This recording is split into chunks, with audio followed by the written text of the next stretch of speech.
Ça tourne en boucle comme BFM, t'existes plus comme REM. Tout est en grève comme RER, ça capte partout comme France Inter. Faut pas croire tout ce qu'on dit à la télévision. Merci YouTube pour la liberté d'expression. C'est la vérité absolue, c'est de l'info et de l'actu. Si t'as un doute sur le contenu, check les sources ou le nombre de vues. C'est la vérité absolue, c'est de l'info et de l'actu. Si t'as un doute sur le contenu, check les sources ou le nombre de vues. Calme-toi Dimitri, la force tranquille, ça tape dans le mille. De midi à minuit, t'es comme les mensonges comme des quilles. Depuis qu'il y a des séances publiques, je veux plus au cirque mais à l'hémicycle. Scandale politique et médiatique, pour rien rater il faut que tu cliques. Mec c'est Rémi, le meilleur du pire en ligne de mire. Aucun parti pris, que des avis bien réfléchis. J'ai encore bourré comme un Polac, donc je pensais voir Laurent Ournac. Je crois que je suis toujours à côté de la plaque, mais en politique je sais qui est le crack. Ouais je sais qui est le crack. Juste milieu. Je crois que je sais qui est le crack. Ça lit des kilomètres de presse pour faire un résumé express. Ça charbonne comme un chinois avec la qualité d'un bavarois. On sera en retraite après notre mort, on sera bouffé par l'inflation. Dans le doute je vais voter Voldemort pour les prochaines élections. Passe de la country à la drill sans transition. C'est pas une bonne idée de me confier cette mission. Si t'aimes pas, dégoûte pas les autres. C'est pas moi qui le dis, moi je suis le roi des pauvres. Pour réfléchir, j'ai qu'un euro, non, moi je tomberai pas dans la fraude. Je prononce Mittel, comme Angela Merkel. Désolé, je fais ce que je peux, je trouve ma répartie chez Lidl. Des enquêtes exceptionnelles, pas de langue de bois et de l'humour. La revue c'est juste mensuel, les vidéos c'est juste tous les jours. Ouais, c'est juste tous les jours. Juste milieu. Regarde ça tous les jours. Juste milieu. Désolé pour mon manque de répartie. Je sais même pas ce que je débite. C'est dur la géopolitique. Ou un peu comme ma République. Ma République, non? C'est dur la République quand même, non? Ouais? Non? Ah non, c'est mou, non? Ouais, les mecs se font chier, on dirait un peu. Ouais, c'est un peu mou. Enfin, ça dépend dans quel pays. Ouais. Bah, j'y connais pas grand chose, moi. Et c'est quoi une démocratie déjà?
Ça tourne en boucle comme BFM, t'existes plus comme REM. Tout est en grève comme RER, ça capte partout comme France Inter.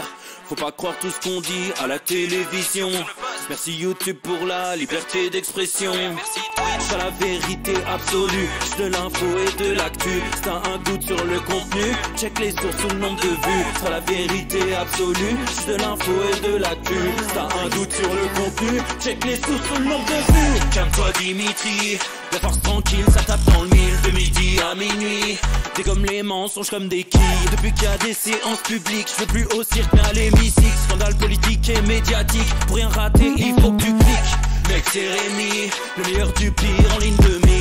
aucun parti pris, que des avis bien réfléchis. J'ai encore bourré comme un Polac, donc je pensais voir Laurent Ournac. Je crois que je suis toujours à côté de la plaque, mais en politique je sais qui est le crack.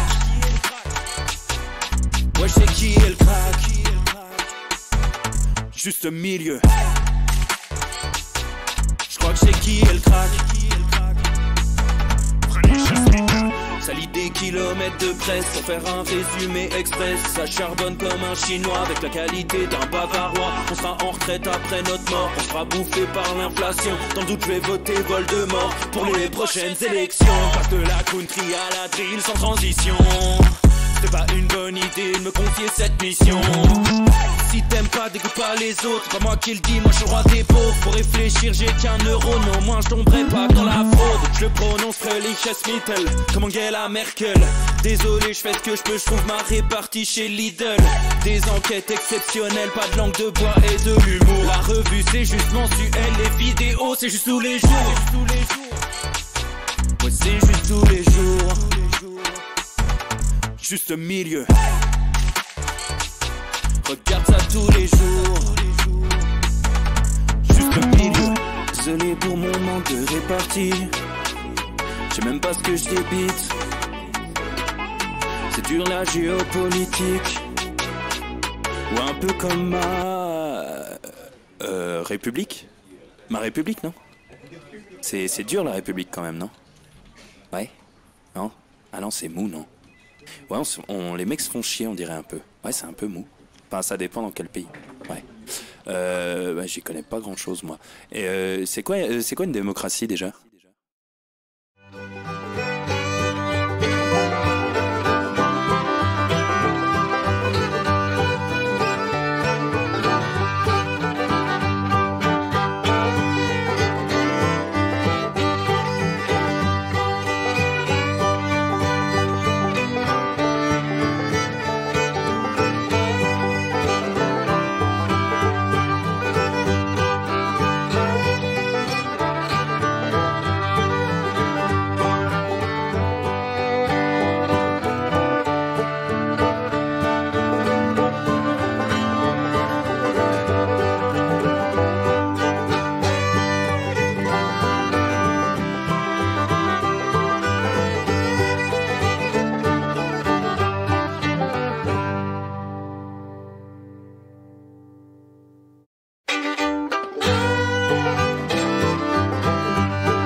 Ça tourne en boucle comme BFM, t'existes plus comme REM. Tout est en grève comme RER, ça capte partout comme France Inter.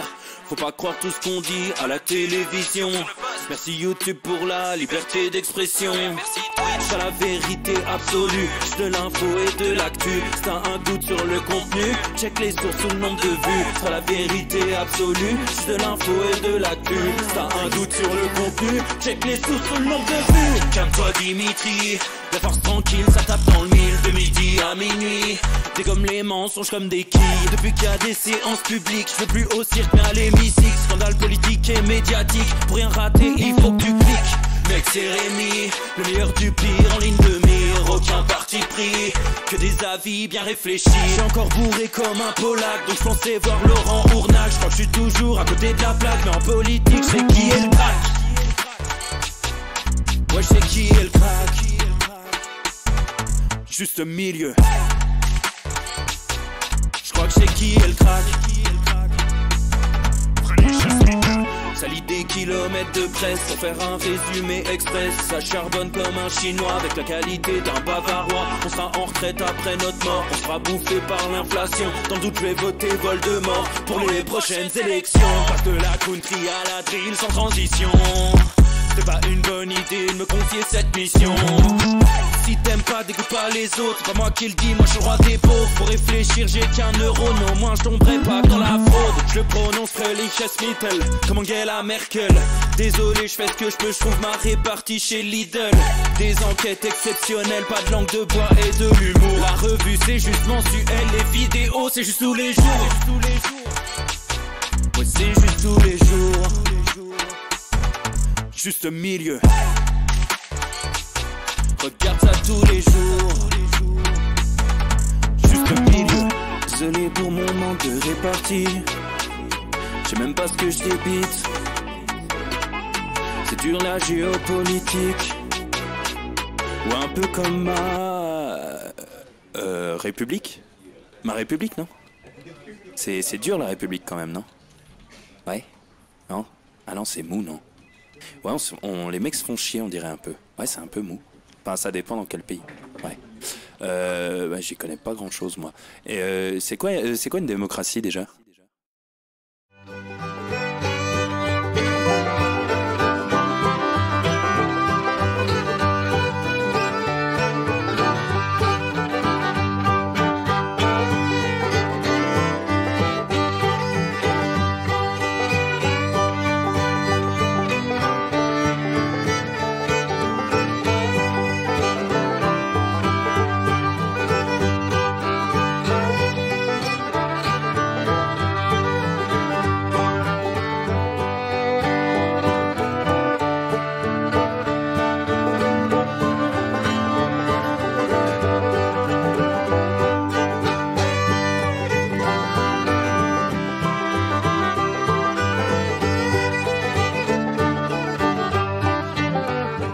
Messieurs, dames, bien le bonjour, bonjour à tous et bienvenue dans ce Juste Bistrot de mercredi, journée particulière, doublement particulière, vous vous en doutez. Vous avez peut-être vu déjà ce qui se passe du côté de YouTube, on en a parlé hier et c'est vrai que on s'est chauffé, on s'est tous mobilisés du côté de Juste Milieu pour cette vidéo qui va sortir avec en plus le décalage de la farce tranquille. Donc c'est complètement fou.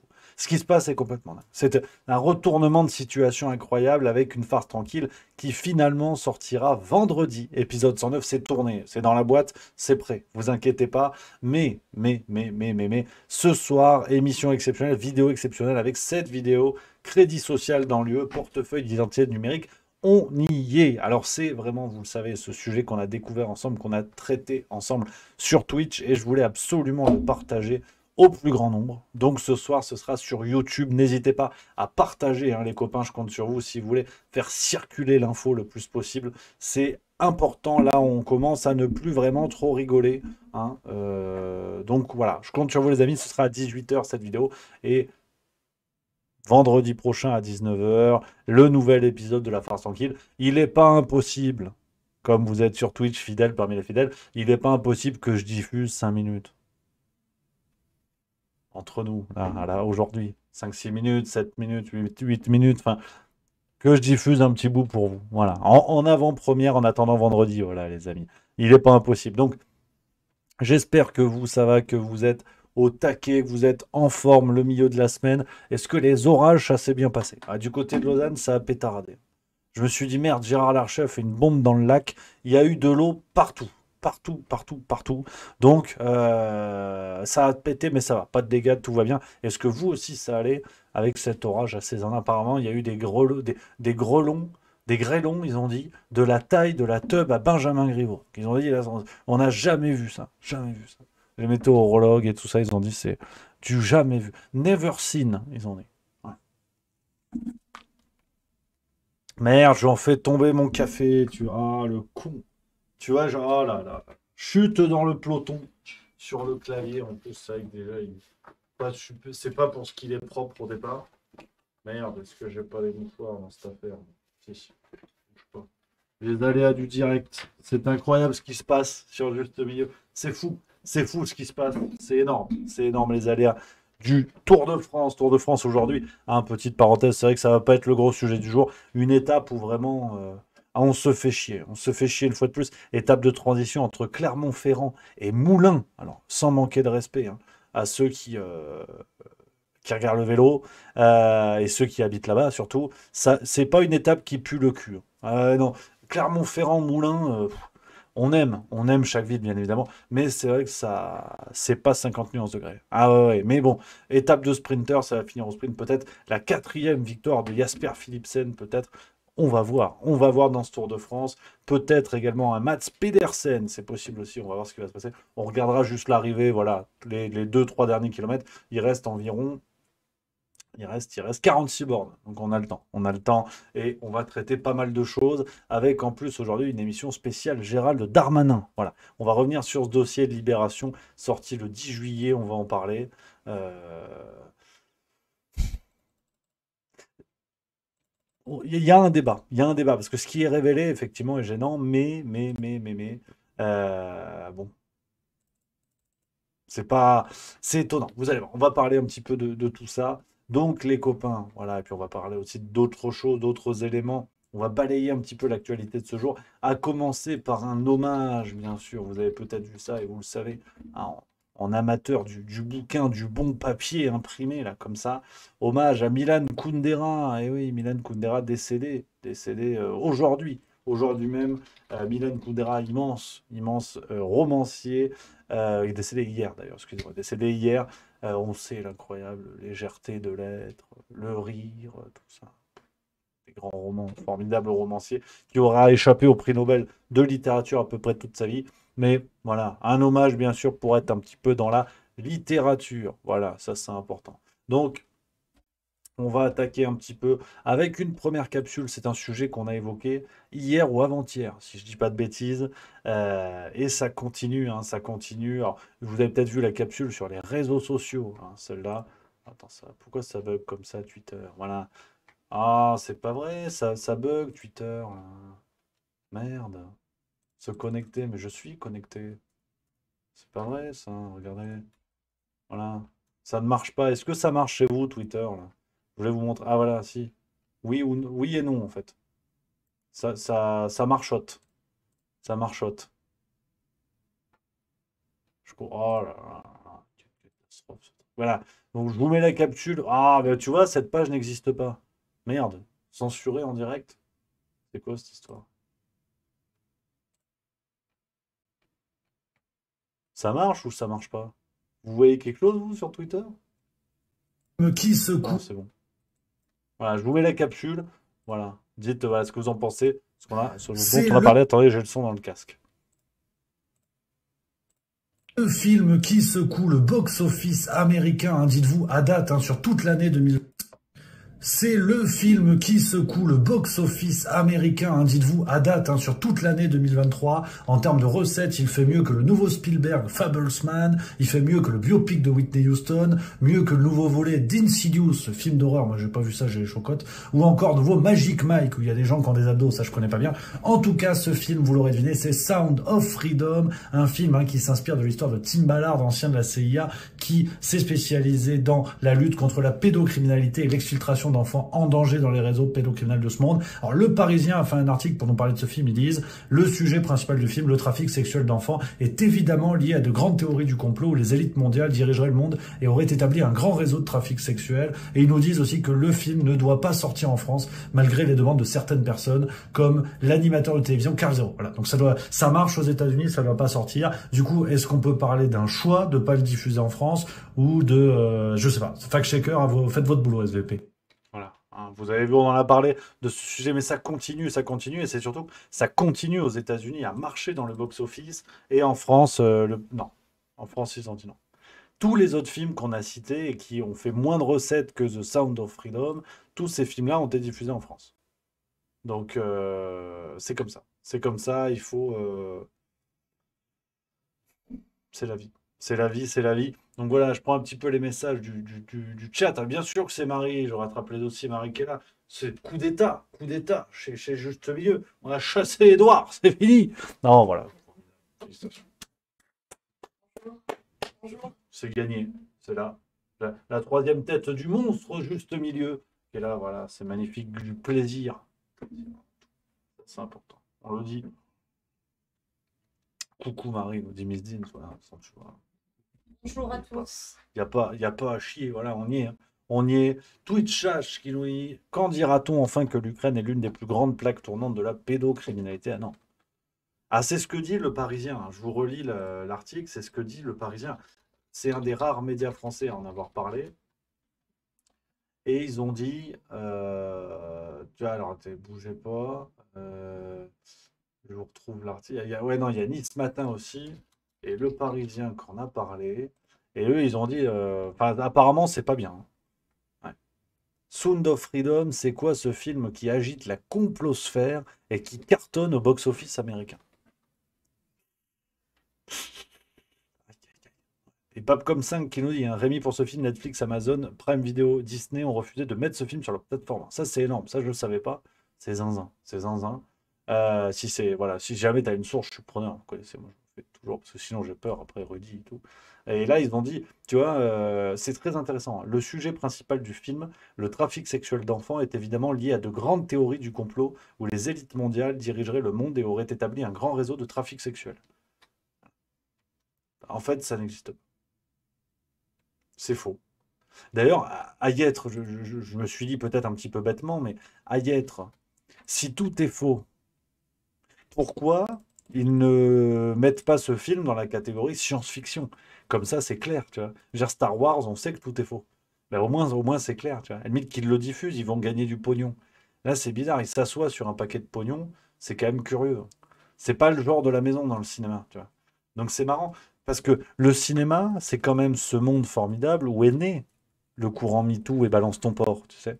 Alors, Balance ton porc, c'est plus la télé en France, en tout cas. Mais MeToo est né au cinéma, avec l'affaire Weinstein, tu vois. Donc le cinéma, on nous a dit, ça fait des années qu'on nous serine, que le monde du cinéma est un monde engagé dans la défense des plus faibles et dans la lutte contre les inégalités sociales. Bah d'accord. Donc du coup, MeToo, le monde entier doit en parler parce que Nathalie Portman n'a pas eu un rôle. Par contre, qu'on vende des gosses dans le monde entier, c'est un complot. Après, voilà, moi je pose les éléments sur la table, je ne sais pas, hein. Je ne sais pas. Voilà, je ne sais pas tout ça. C'est très intéressant d'observer que le monde du cinéma se lance dans des élans masturbatoires pour expliquer qu'il est rempli de bonnes âmes et de lutte pour les bonnes idéologies. Donc, on a par exemple le nouveau film, hein, de Pixar, Elementary. Vous avez peut-être entendu parler. Non, bon, j'ai Twitter qui buzz, donc je ne peux pas vous montrer via Twitter, mais c'est pas grave, on va rebondir. Je crois que c'est Elementary, hein, il me semble. Euh, Élémentaire en France. Et tu vois, je vais vous montrer la bande d'annonce. Il y a quelques petites particularités. Ouais, c'est élémentaire, mon cher Watson. Venez découvrir les résidents d'Element City. Les aériens ont souvent la tête dans les nuages. Oh non, je venais de la repasser. Les terriens sont un peu fleurs bleues. Circuler, y a rien à voir. Juste un peu d'effeuillage. Les aquatiques n'hésitent jamais à se mouiller. Au secours!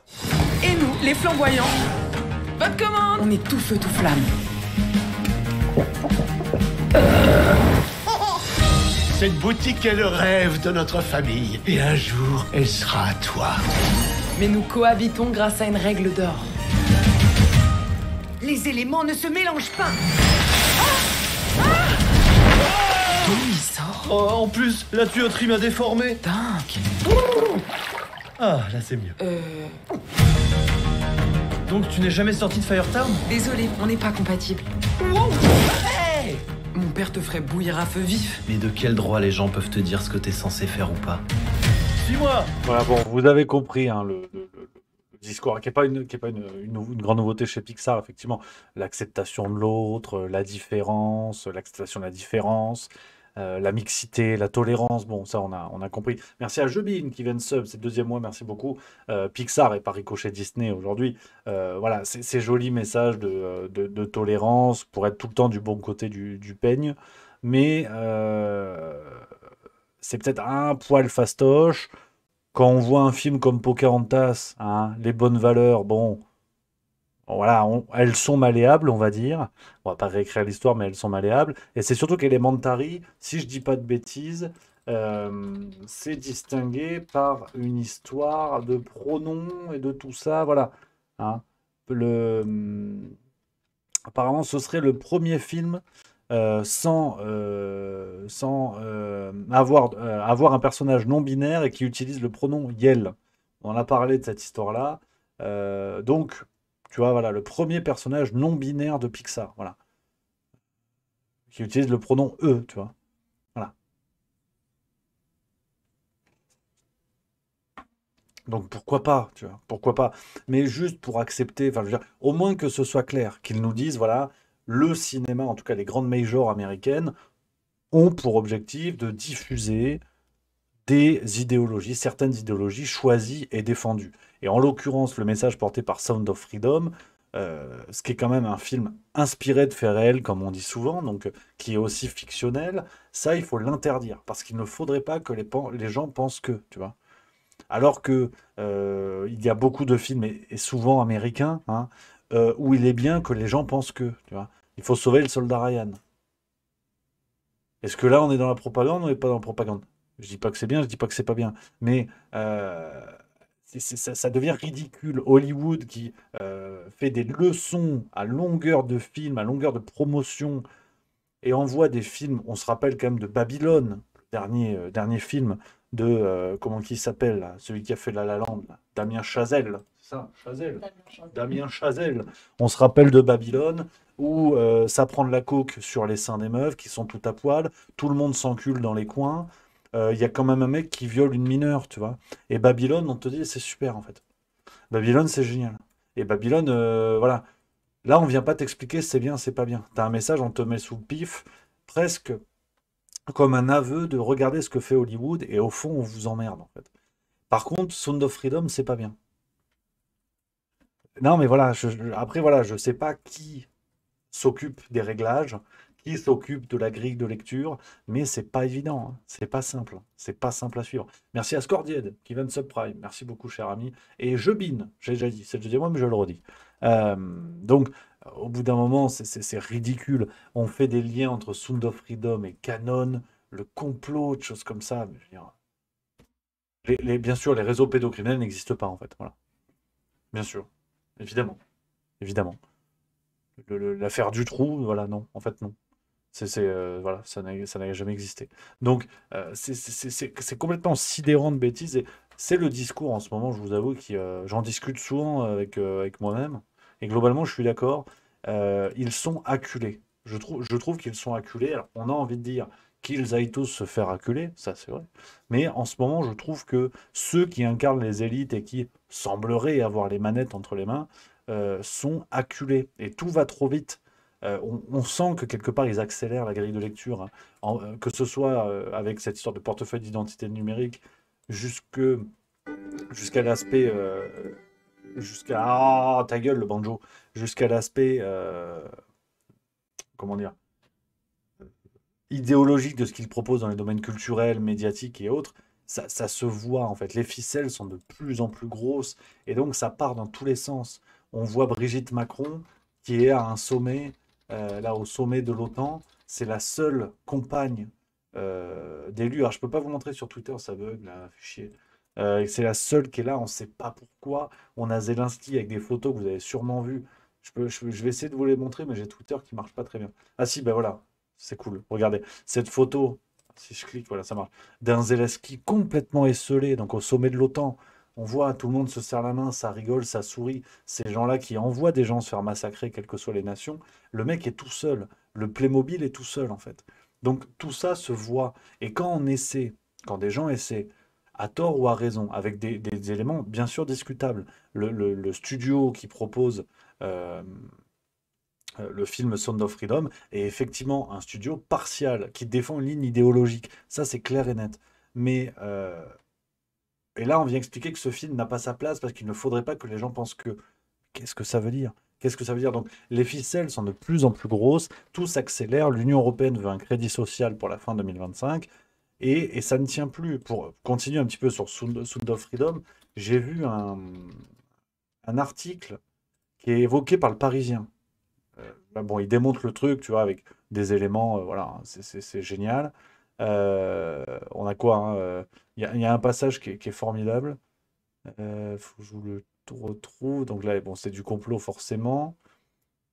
Sur l'acteur. Ah non, c'est un peu après, voilà. Pour le journal britannique, donc The Guardian, Sound of Freedom est un thriller paranoïaque qui cultive bien volontairement les théories du complot.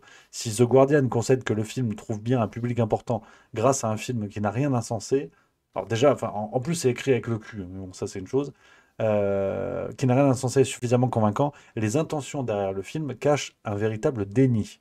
Selon le compte Twitter spécialisé en théorie du complot Débunker des étoiles, le film en lui-même n'a rien de complotiste, mais son utilisation en tant que telle est facile. Donc, on va faire un petit peu de débunkage, ça fait toujours plaisir. Avant de parler d'Armanin, on s'échauffe gentiment la voix. Merci à Tangirl qui vient de sub. Merci beaucoup. Aujourd'hui, Le Parisien, donc journal reconnu parmi les médias français, vous explique, enfin, sa source, c'est selon le compte Twitter spécialisé en théorie du complot. C'est quoi la prochaine étape? Selon mon boulanger qui une fois a lu un livre de Rudi Reichstadt. Qu'est-ce qui se passe en fait? Ça s'arrête où le truc? Donc on va regarder l'article des bunkers des étoiles parce que au fond il y a plein de choses extrêmement intéressantes. Mais les outils qui sont utilisés sont formidables. Et d'ailleurs le premier, on va se mettre dans le monde du débunkage et du fact-checking. Vous savez que j'aime bien de temps en temps, c'est excitant. Je suis un peu une sorte de travesti en fait. J'aime bien. Euh, Ce monde-là, souvent les fact-checkers disent ah ouais, mais vous voyez, les anti-vax, leurs sources ne sont pas sérieuses. Ils citent des comptes Twitter et n'importe quoi. Mais là, le Parisien te dit selon le compte Twitter spécialisé en théorie du complot des bunkers d'étoiles. C'est quoi la légitimité du gars? Est-ce que s'il avait été sur Instagram, il aurait été moins sérieux? Voilà, je pense que la question mérite d'être posée. Donc on est sur un niveau de peigne à cul. Mais c'est pas grave, parce que on va lire en fait l'article. Tu vois, il est où? Attendez, je l'ai vu. Voilà. Il faut aller voir. Voilà, il y a un partage de Tristan Mendes France. Voilà. Parce que tu as deux spécialistes. Voilà. Mendes France. Bon, alors lui, au départ, on l'a découvert avec le Covid, hein. C'est un observateur de l'extrême. Ça. Ah, la bio Twitter a fait rêver. Mais bon, c'est pas grave. Et il y a eu un gros travail voilà, de débunker HED. Alors, c'est encore un autre. Débunker, je connais pas. Information, discussion, analyse, fact-checking de l'extrême droite. Co-belligérant, NAFO, Ukraine. Ah oui, quand même. Fact-checking de l'extrême droite. C'est-à-dire que les autres peuvent dire n'importe quoi. Bon, on continue d'avancer. On va passer un bon moment. Je l'ai déjà parcouru, hein, l'article. C'est juste pour voir, en fait. Honnêtement, le fond, il y a des choses intéressantes et on les relèvera. Mais c'est juste intéressant de voir les outils qui sont mobilisés. Presque, voilà, je vous propose une boîte à outils intellectuelle pour faire gaffe. Non pas que les fact-checkers disent tous n'importe quoi, bien au contraire, il y a des choses souvent très intéressantes et c'est peut-être ça le problème. C'est que c'est noyé au milieu d'un combat idéologique qui est clair et qui se prend les pieds dans le tapis. Parce que cet article, si Julien Pain le débunk, il peut trouver mille et une choses. Donc, on a par exemple, bon, sur le film, on passe, donc voilà, ça raconte il y a sur ce film ce qui se passe, comment il a été créé, quelle date avec les acteurs et tout ça. On comprend de suite la frénésie qui s'empare de la fachosphère. Pensez-vous donc qu'un film qui parle de leur obsession numéro 1, le trafic d'enfants, il n'en fallait pas plus pour que les canons, les obsédés de l'adrénochrome ou les petits groupes malsains comme nos petits potes de Wanted Pedo s'en emparent comme étant la preuve de leurs assertions. Donc, tu vois, on met des grosses cases avec des gens qu'on n'a pas forcément envie. Enfin, tu peux regarder Sound of Freedom, tu peux être choqué par la question du trafic sexuel sans faire partie d'aucune des cases mentionnées. Mais c'est pas grave, parce qu'en fait, c'est une guerre de clans. Donc, on a une mécanique très simple. Soit vous êtes avec nous, soit vous êtes avec eux. Et ce qui est extrêmement marrant, c'est que c'est ce que dit l'article du Parisien. Les théories du complot sont toutes sous-entendues, mais jamais clairement évoquées. Ce qui rappelle évidemment la première règle de canon, selon le quotidien britannique. On ne parle pas de canon là où les gens normaux peuvent nous entendre. Selon The Guardian, tout est même fait pendant le film pour rappeler l'idéologie complotisme. L'idéologie complotisme, quand je vous dis que c'est en plus mal écrit. Soit vous êtes avec nous, soit vous êtes avec eux. Ce qui est la même chose. On ne va pas faire de faux suspense, c'est exactement pareil. Donc c'est vous dire le niveau du débat intellectuel. Donc tu vois, bon voilà, ça balaye et ça ratisse très très large. Ça ratisse très très large. Il y a un élément qui est très intéressant et avec lequel voilà, que je trouve vraiment chouette. Le tout sans s'embarrasser des contradictions comme sur l'affaire Epstein. Ceux qui dénoncent cette affaire sont souvent les canons, fanatiques zélotes de Trump, qui seraient le chevalier blanc de la lutte anti-pédophile, certes. C'est oublié très vite que Trump fricotait avec Epstein ou ses relations nombreuses prouvées avec Ghislaine Maxwell. On retrouve même des petites vidéos croquignolées comme celle-ci.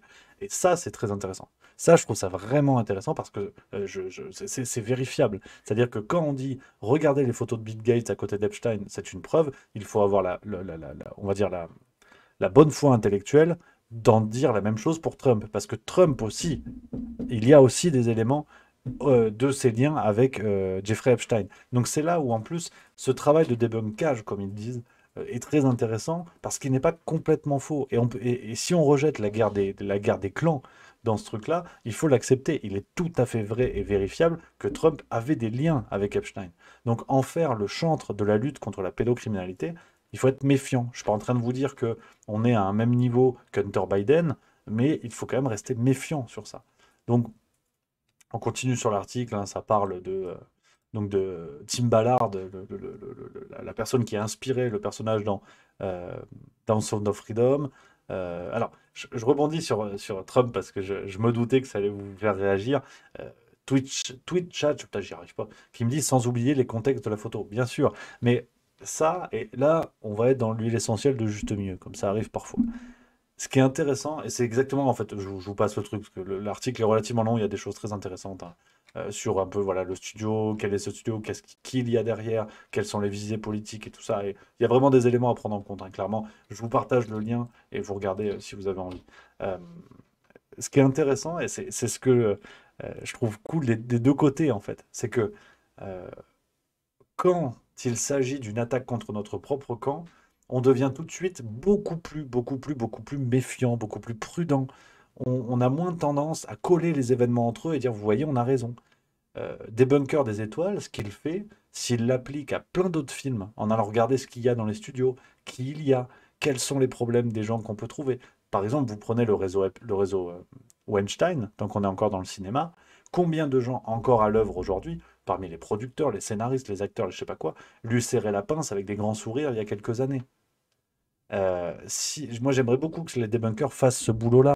Combien de films aujourd'hui sont salis par l'empreinte a posteriori, pas a priori, de Weinstein? Donc, euh, je, je, je crois que on est de mauvaise foi. Quand, cher Twitch chat, alors, je ne sais pas si c'est ton intention, hein, je ne veux pas te prêter des intentions, mais euh, en- quand tu dis sans oublier le contexte de la photo, ce qui est marrant, c'est qu'on voit des photos de Biden, des extraits vidéo, quand il a des attitudes dégueulasses avec des gosses, tout de suite on dit ah ouais, mais il est pédophile. Et quand on voit Trump à côté de Epstein, on dit ouais, mais attends, faut voir le contexte de je sais pas quoi, de bidule, de machin. Au fond, on n'a pas plus de certitude ni sur un cas ni sur l'autre. On a des éléments plus ou moins nombreux, plus ou moins évidents, mais pas plus. Donc là, on est dans le juste milieu. Si on a des soupçons sur Joe Biden, si on a des soupçons sur Noam Chomsky, parce qu'il avait aussi des liens avec Epstein, notamment des conférences qu'il a pu faire pour lui et tout ça, si on a des soupçons là, il faut avoir des soupçons pour Trump et d'autres, parce qu'il y a aussi des photos et aussi des éléments. Donc, et sinon, on a choisi un camp. Après, chacun fait ce qu'il veut. Mais sinon, on est partiaux. Ouais. Ça, ça, moi, je le rejette en bloc. Je le dis. Hein. J'ai pas peur de me mouiller, hein, comme disait le petit Grégory. Hein. C'est comme ça. Hein. Le Dalai Lama, absolument. D'ailleurs, je fais la pub. Hein. Je fais la pub parce que maintenant, c'est mon copain. Dans le nouveau numéro de l'Envers des Affaires, tu vois, j'ai pas compris les règles du business. Nous aussi, on a des revues à vendre. Hein, tu vois. Non, mais c'est bien, on est entre copains. Nouveau numéro de l'Envers des Affaires. Il y a justement, vous parlez du Dalai Lama. Il y a un dossier très intéressant justement sur le Dalai Lama, les liens avec le régime nazi. C'est les trois questions qui fâchent. Et aussi la petite tolérance dont il fait preuve vis-à-vis de ses petits penchants avec, enfin, en tout cas, penchants soupçonnés là encore, avec les gosses. Et journaliste très chouette. Enfin, article écrit par un journaliste très chouette. Donc voilà, si vous avez l'occasion. Voilà les amis. Alors je regarde les messages du chat, les copains. Euh, Neonium7 qui dit Chomsky, putain, je suis choqué, je l'apprends. Alors ouais, Noam Chomsky, il y avait aussi, comment il s'appelle? Stephen Hawking. Stephen Hawking, parce que on raconte, ça on peut le trouver dans le bouquin sur l'enquête Epstein, le bouquin écrit par deux journalistes américains qui est vraiment formidable. Je vous retrouve le titre. Voilà, c'est ce livre-là. Voilà, l'affaire Epstein de Dylan Howard et Melissa Cronin et James Robertson, ça a été traduit en français au Jardin des Livres. C'est une enquête assez complète, et qui raconte, je vous le résume un petit peu, mais je vous invite vraiment à lire ce livre si le sujet vous intéresse, que Epstein aurait eu, je prends des pincettes parce que c'est vrai que là, ça ressemble à une théorie du complot. Là, on peut le dire sans trembler du museau, mais bon, paraît-il quand même que il y a beaucoup d'éléments qui valident cela. Euh, Jeffrey Epstein avait pour objectif, assez mégalo, hein, clairement, euh, en gros, de repeupler la planète avec son sperme, quoi. En gros. Il y avait la base d'un projet transhumaniste. Il y avait vraiment des graines de délire transhumaniste chez Epstein, des graines assez nombreuses d'ailleurs, et à plusieurs reprises, il a fait appel à Stephen Hawking pour des conférences sur ces sujets-là. Il faut que je vous retrouve. Je crois qu'il y a peut-être des articles qui en parlent. Il faut que je vous retrouve ça. Alors effectivement, tu vois, par exemple, il y a même également eu des photos. Hein. Voilà, hein, c'est The Independent, independent.co.uk, chez les British. Stephen Hawking pictured on Jeffrey Epstein sex slave Caribbean Island. Tu vois. Il est déjà venu là-bas pour des conférences et sur ces questions-là, tu vois. Notamment sur ces questions-là. Faut que je vous retrouve. Il est à la maison, ah voilà, Le Point, tu vois, Le Point qui a fait un article. Le milliardaire a multiplié les dons et les amitiés auprès de chercheurs et de sommités scientifiques. Certains font aujourd'hui leur mea culpa. Alors, on va lire l'article du Point. C'est Le Point, c'est officiel. Hein. Vous allez voir. Bill Clinton, le prince Édouard, des grands patrons. Mais il fréquentait également tout un cercle de scientifiques et de prix Nobel, dont Joichi Ito, le directeur du Media Lab, un laboratoire de recherche du MIT. On a quoi d'autre? Nanana. Il est rencontré notamment par le biais de John Brockman, un agent littéraire célèbre qui représente Stephen Hawking, Richard Dawkins, Marvin Minsky. Epstein organisait régulièrement des dîners dans sa résidence de Manhattan. Il a invité par exemple 21 savants sur son île en 1986 pour une conférence sur la gravitation. Il a même loué un sous-marin pour une balade à laquelle participait entre autres Stephen Hawking. Ah, Jeffrey Epstein a donné par exemple 6,5 millions de dollars en 2003 à Harvard pour financer les travaux de Martin Nowak sur les principes mathématiques qui guident l'évolution. Tu vois. Il y a plein de, ouais, il y a plein de choses, hein, il y a vraiment plein de choses. Hein. Et qu'est-ce que je voulais...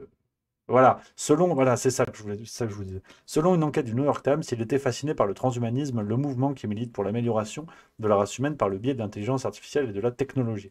Ce que les critiques dénoncent comme de l'eugénisme masqué, Epstein avait apparemment comme projet de transformer son ranch au Nouveau-Mexique en centre de procréation où on inséminerait des femmes avec son sperme. Un projet inspiré du repository for Germinal Choice, une banque de sperme créée dans les années 80 par un eugéniste fortuné qui avait pour but de ne recueillir que du super sperme de prix Nobel et de génie au QI supérieur. La banque a fermé en 1999 et seul un prix Nobel a reconnu avoir donné sa semence. Dans le cas d'Epstein, le super étalon, c'était lui. Voilà. Je vous partage l'article, c'est Le Point. Hein, donc, Le Point en date de... Voilà, on est en août 2019. Je vous mets l'article si vous voulez creuser cette question. Mais voilà, c'est dit par Le Point, donc moi j'ai confiance. Hein. Là, moi j'y vais aveuglément. Hein. Donc, non, c'est intéressant. Je ne sais pas pourquoi j'ai fait une parenthèse, je vous parle de ça, mais oui, voilà, on disait les ficelles se voient de plus en plus. Et effectivement, je crois que voilà, tout ça se multiplie. On voit, voilà, l'affaire Epstein, quand vous lisez même ce que vous dit Le Point, hein, je veux dire, il n'y a pas besoin d'aller sur des sources absolument obscures qu'on trouve sur le Darknet, hein, qu'on soit bien d'accord. Hein. Vous lisez l'article du Point que viens de vous envoyer, lisez-le. Et après, lisez l'article du Parisien que je vous envoie également sur The Sound of Freedom. Et après, quand le Parisien vous dit bah, tout ça n'est que du complot, bah, écoute, faites le lien. Hein, faites le lien. Merci à Mister Serious 76 qui vient de se le 12e mois. Merci beaucoup. Et qui nous dit bien le bonjour les copains. J'espère que tout le monde va bien. Encore un grand merci Rémi, Edouard et Marie. Il y a un an à vous suivre. Vous êtes vraiment super. On vous adore. Continuez comme ça à fond. Les ballons. Merci les copains. Ça fait plaisir. Ça, c'est sympa. Et Dylamix qui dit c'est des projets des survivants du Reich ou quoi. C'est vrai que c'est très dark, j'ai envie de dire. C'est très très sombre, cette histoire-là. Mais c'est du complotisme. Voilà. N'oubliez pas que le Parisien vous a expliqué, c'est du complotisme. Voilà. faire attention, faut faire attention. Ah bah tu vois, BFM TV est venu à mon secours. Twitter est victime d'une panne faisant disparaître les tweets. Oh merde, c'est pas vrai. Ah, j'ai l'impression que ma vidéo sur Sound of Freedom, elle va disparaître. Tiens.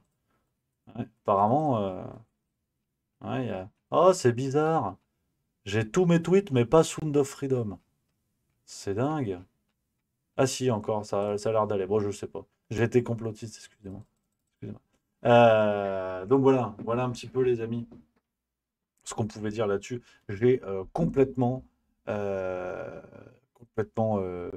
divagué. Voilà, je divague, vague, voilà, parce que c'est aussi l'humour avant tout, sur Juste Milieu. Alors, je vais faire quelque chose, les amis, d'assez lamentable. Je le reconnais moi-même, c'est assez lamentable, mais en même temps, vous allez comprendre, on va passer sur le grand thème d'aujourd'hui, Gérald Darmanin. Gérald Darmanin, je vous dis, émission spéciale en hommage à Libération qui décide un petit peu ces derniers temps de faire son boulot et qui a révélé des jolies petites choses. On va décortiquer cet article.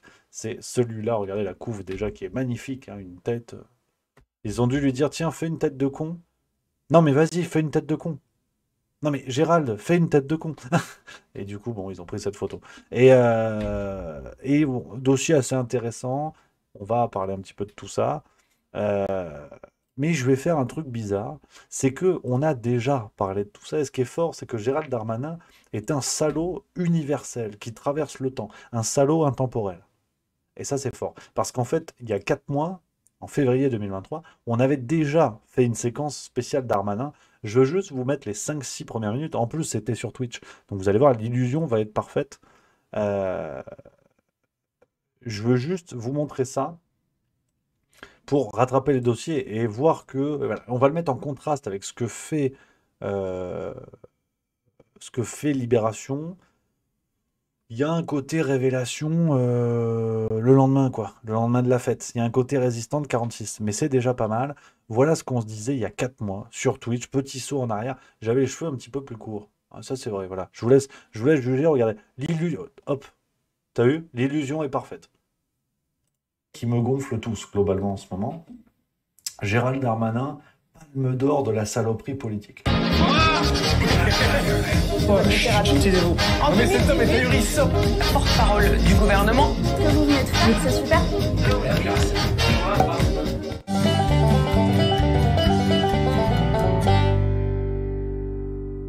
Je voulais vous en parler.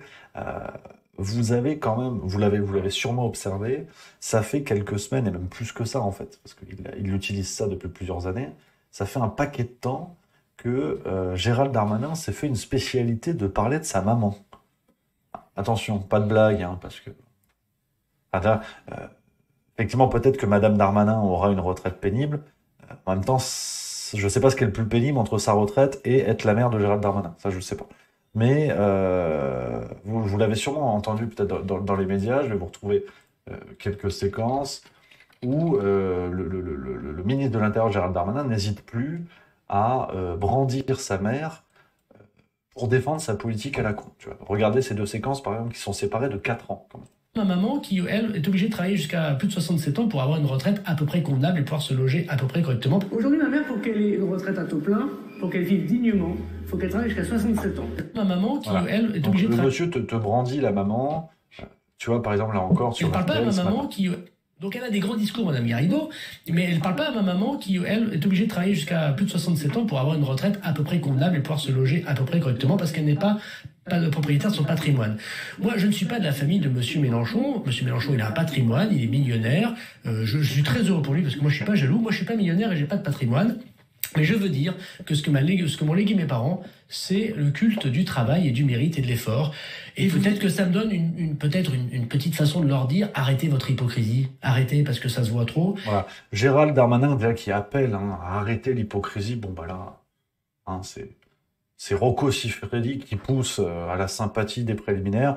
Voilà, l'argument de ma maman fait ci, fait ça, et la tuile. La tuile parce que, bon alors déjà, on repassera hein, sur comment dire, je sais pas, le peu de déontologie, le peu de morale qu'on peut avoir hein, pour brandir comme ça des membres de sa famille pour défendre sa politique en bois. Et puis surtout, si on le fait, faudrait le faire sans mentir. Ça, c'est la tuile. Libération a fait un article, et je leur tire mon chapeau. Hein, l'article, pour le coup, est vraiment très intéressant. Il y a une enquête sur voilà, pourquoi Gérald Darmanin devrait arrêter de parler de sa mère. Et là, c'est un article, comme on dit, au vitriol sur Gérald Darmanin, qui a cette technique un petit peu bidon dans les médias pour essayer de faire chialer dans les chaumières, alors que, la tuile parce que on va lire, hein, on va découvrir ensemble l'article. C'est une vidéo que je voulais faire en fait, en vérité, au bout d'un moment, débunker le bordel. Libération a fait tout le boulot pour se faire chier. Ah, je suis un adepte du service minimum. Voilà. Là, je vais pas, voilà, j'ai pas besoin d'aller chercher ma cousine qui habite dans les Alpes pour justifier que j'aime le fromage. C'est un peu ce que fait Darmanin. C'est un petit peu ça. Et le problème, c'est que c'est pas complètement vrai. La tuile. Parce que Gérald Darmanin nous dit que sa mère est femme de ménage. Ça, c'est l'argument que vous avez sûrement entendu dans les médias. Il dit, oh, ma maman, elle est femme de ménage, et à la fin du mois, elle a pas plein de sous. Alors, moi, je suis ministre, et peut-être je pourrais lui donner, mais non. Parce que elle est méritante. On a appris le goût du travail bien fait, tu vois. Quand tu fais un mensonge, tu le fais bien, jusqu'au bout. Et c'est la tuile. La tuile, parce que Libération nous dit... Dans une biographie consacrée au ministre de l'Intérieur et publiée en 2021, Anita Osser et Jean-François Ginsburger affirment qu'Annie Darmanin, Wakid de son nom de jeune fille, exerce depuis plus de 35 ans la fonction de concierge de la Banque de France. De 2 immeubles, hein, précisément. Hein. Elle est en charge de deux des immeubles de l'immense patrimoine immobilier que l'institution possède dans le quartier du Palais Royal et de la place des Victoires, au-dessus de la souterraine. Et c'est là que le jeune Gérald a passé son enfance et son adolescence. Ouais. Et en fait, l'explication, elle est différente. En fait, parce que, bon, c'est sûr que le jour où Gérald Darmanin dira la vérité, moi je suis première ligne de rugby. Donc voilà. Mais l'explication de cette apparente contradiction est livrée dans les pages suivantes. Annie Darmanin, énergique petite femme blonde, fait partie de cette France qui se lève tôt. Elle exerce en réalité 2 métiers. Elle fait des ménages pour compléter ses revenus de concierge. Voilà. Donc de 2 choses l'une, hein, moi, ça m'embête de parler des mamans, parce que normalement c'est pas les vêtements, pas les mamans. Mais c'est Gérald qui a commencé. Donc on va être obligé d'en parler. Et le problème c'est que déjà elle n'est pas que femme de ménage, donc premier niveau de mensonge, et deuxième niveau de mensonge, enfin comment dire, c'est pas un niveau de mensonge, mais si on tire la réflexion jusqu'au bout, parce que le monsieur se sert quand même de sa mère pour justifier sa politique en bois, tu vois. Et le petit souci, c'est que si on va au bout, tu sais que ta mère est en galère, tu sais qu'elle arrive à la fin de sa carrière professionnelle, tu sais qu'il lui reste peut-être peu d'années pour profiter de la vie, et toi, tu vas la brandir sur les plateaux en disant « Vous avez vu comme elle est pauvre ?» C'est pas bien d'être pauvre, ça pique d'être pauvre. Ça fait mal d'être pauvre. Et moi, je sais qu'elle est pauvre, parce que j'en parle à longueur de plateau. Mais du coup, vous l'aidez financièrement. Enfin, vous vous contentez pas de brandir l'exemple de votre pauvre mère pour justifier votre politique absurde et scandaleuse. Apparemment, si. Ou alors, il lui donne du pognon, parce que quand même, ministre, hein, donc on est pas mal, on est un peu en dessous de 10 000 balles par mois, tu vois.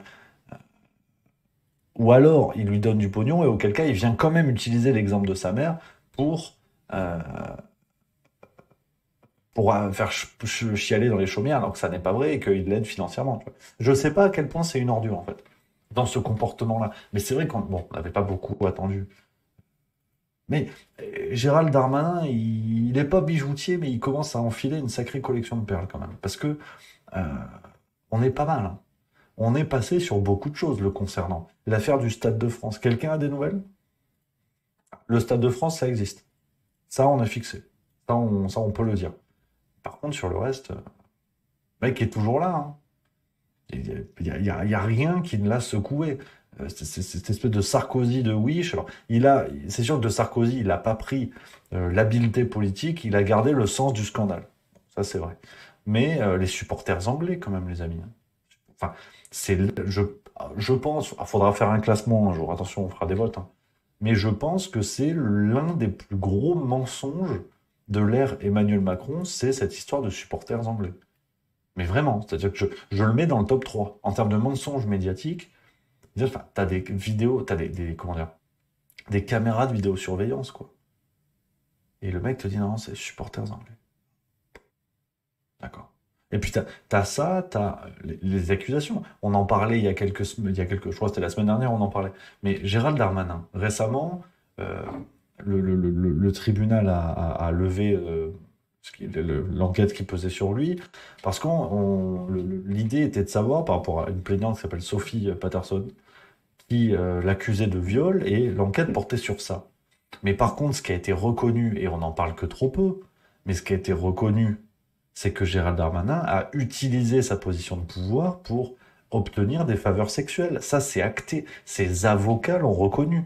En tant que maire de Tourcoing, il a obtenu des faveurs sexuelles pour peser dans un dossier d'attribution de logement social. Et là, l'enquête qui a été levée récemment, c'était pour savoir s'il y avait viol. Mais enfin, il n'a pas été blanchi, ce monsieur. Il faut quand même en être conscient. Prenez les articles, c'était la semaine dernière, qui sont sortis, où on a dit... de toute façon, on va le faire ensemble, tout simplement. C'est sidérant de voir que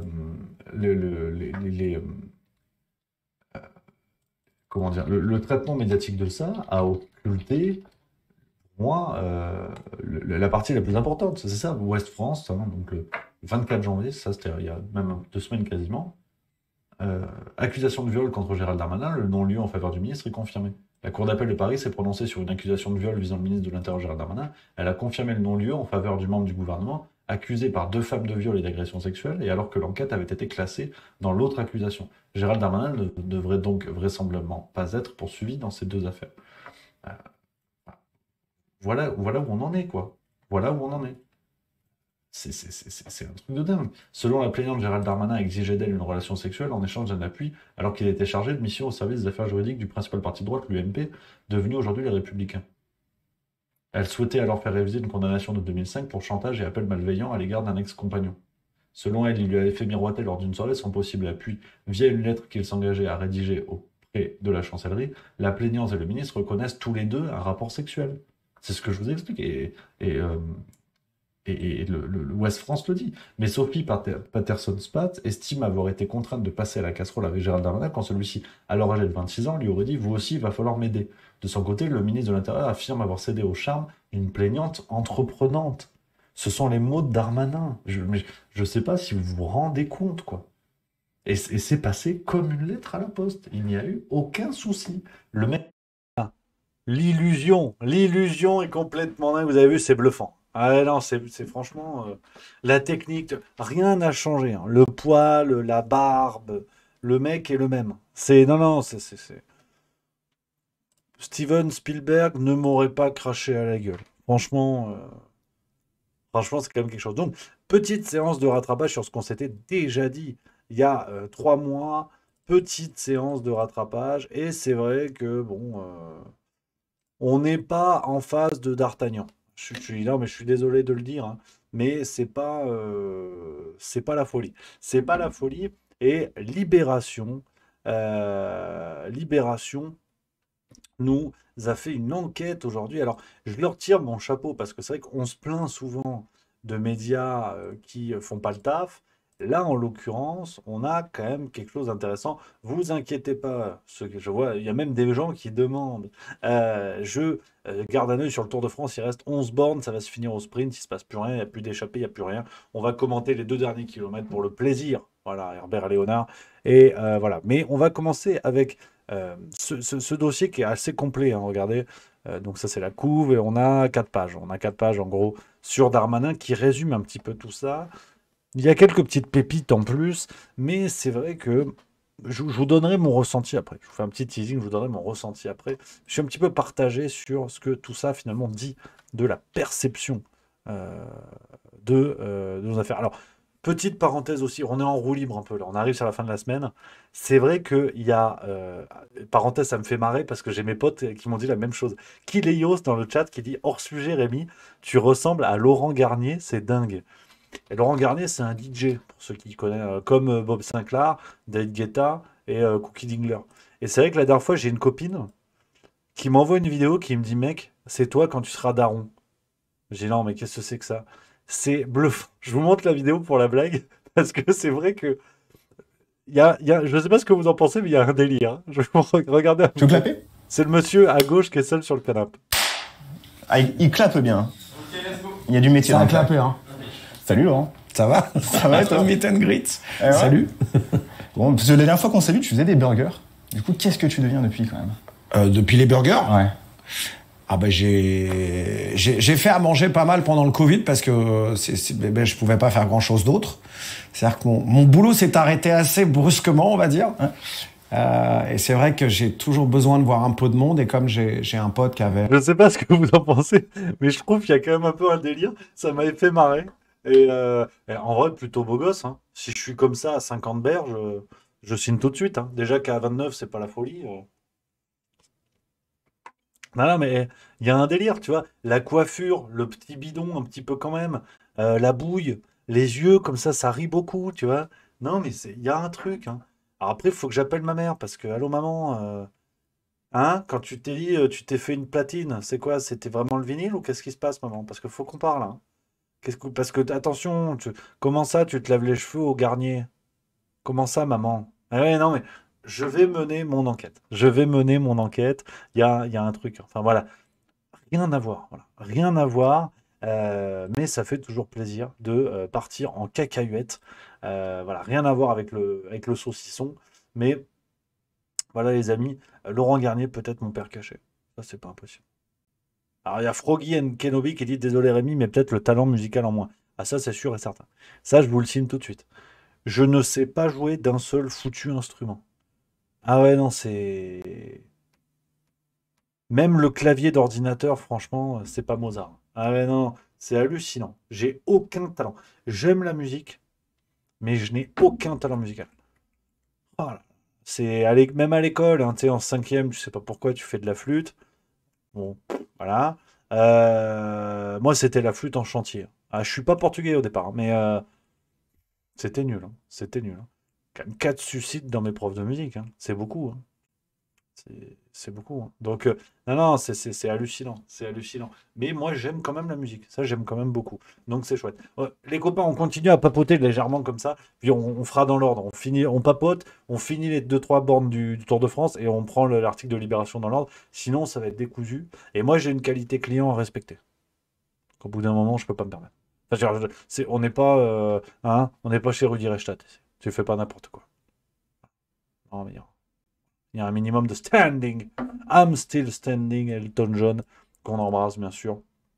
On pense à lui, on pense à lui. Hein. Voilà, lui qui était dans la sauce, on sait pas pourquoi. C'est quand même passionnant. Elton John qui a été mis dans la sauce avec les émeutes parce que Zébulon Ier avait décidé d'aller bouger le cul à son concert. C'est hallucinant. C'est hallucinant. C'est terrible. Je réponds à des messages, je suis comme Cyril Hanouna. Hein. Mais non, c'est vrai que. Alors c'est vrai, CSDL qui dit c'est Alexis Poulain qui maîtrise mieux qui maîtrise le pipeau. Ah, il m'a tué. Il m'a fumé de rire. Ils sont fous les deux. Hein. Ils sont fous alliés. Alexis Poulain, Nicolas Vidal, ils sont complètement givrés. C'est hallucinant. Je les aime beaucoup, hein, mais ils sont cinglés. Autant l'un que l'autre. Hein. Mais c'est vrai que Alexis, quand il a sorti son pipeau la dernière fois, je vous remonte la séquence pour le plaisir. Parce que mais ça m'avait fumé de rire. Je sais plus à quel moment de la vidéo c'était. Je crois que c'était vers la fin. Attendez. Quand il le ressort, ah j'étais mort. Je ris comme une baleine. Hein. Je sais plus. C'est tellement fou, il y a tellement de délire. Ah, je sais plus. Quand il dit ah, je vais en casser mon pipeau, ça me déboîte de rire. Mais vraiment, ah, je veux le retrouver.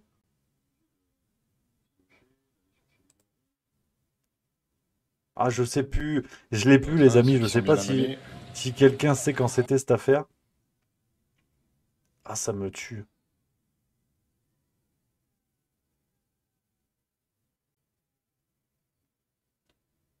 Ah, je sais plus. Environ 50 minutes, on me dit. Alors attends.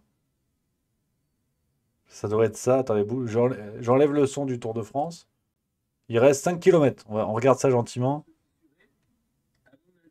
Qu'il faut attaquer bille en tête et dire aujourd'hui la merde, formation n'est pas là puisque c'est de la je suis propagande. vraiment une truffe, je suis pas sur le bon écran. Je comprends rien. Mais ce qui m'inquiète, c'est que 100 jours, ça va vite. Impressionnant, vraiment. Quel que soit le 20h. Eh ben justement, les amis, il est 18h50. Vous êtes d'avoir accepté Stanislas Guérini était.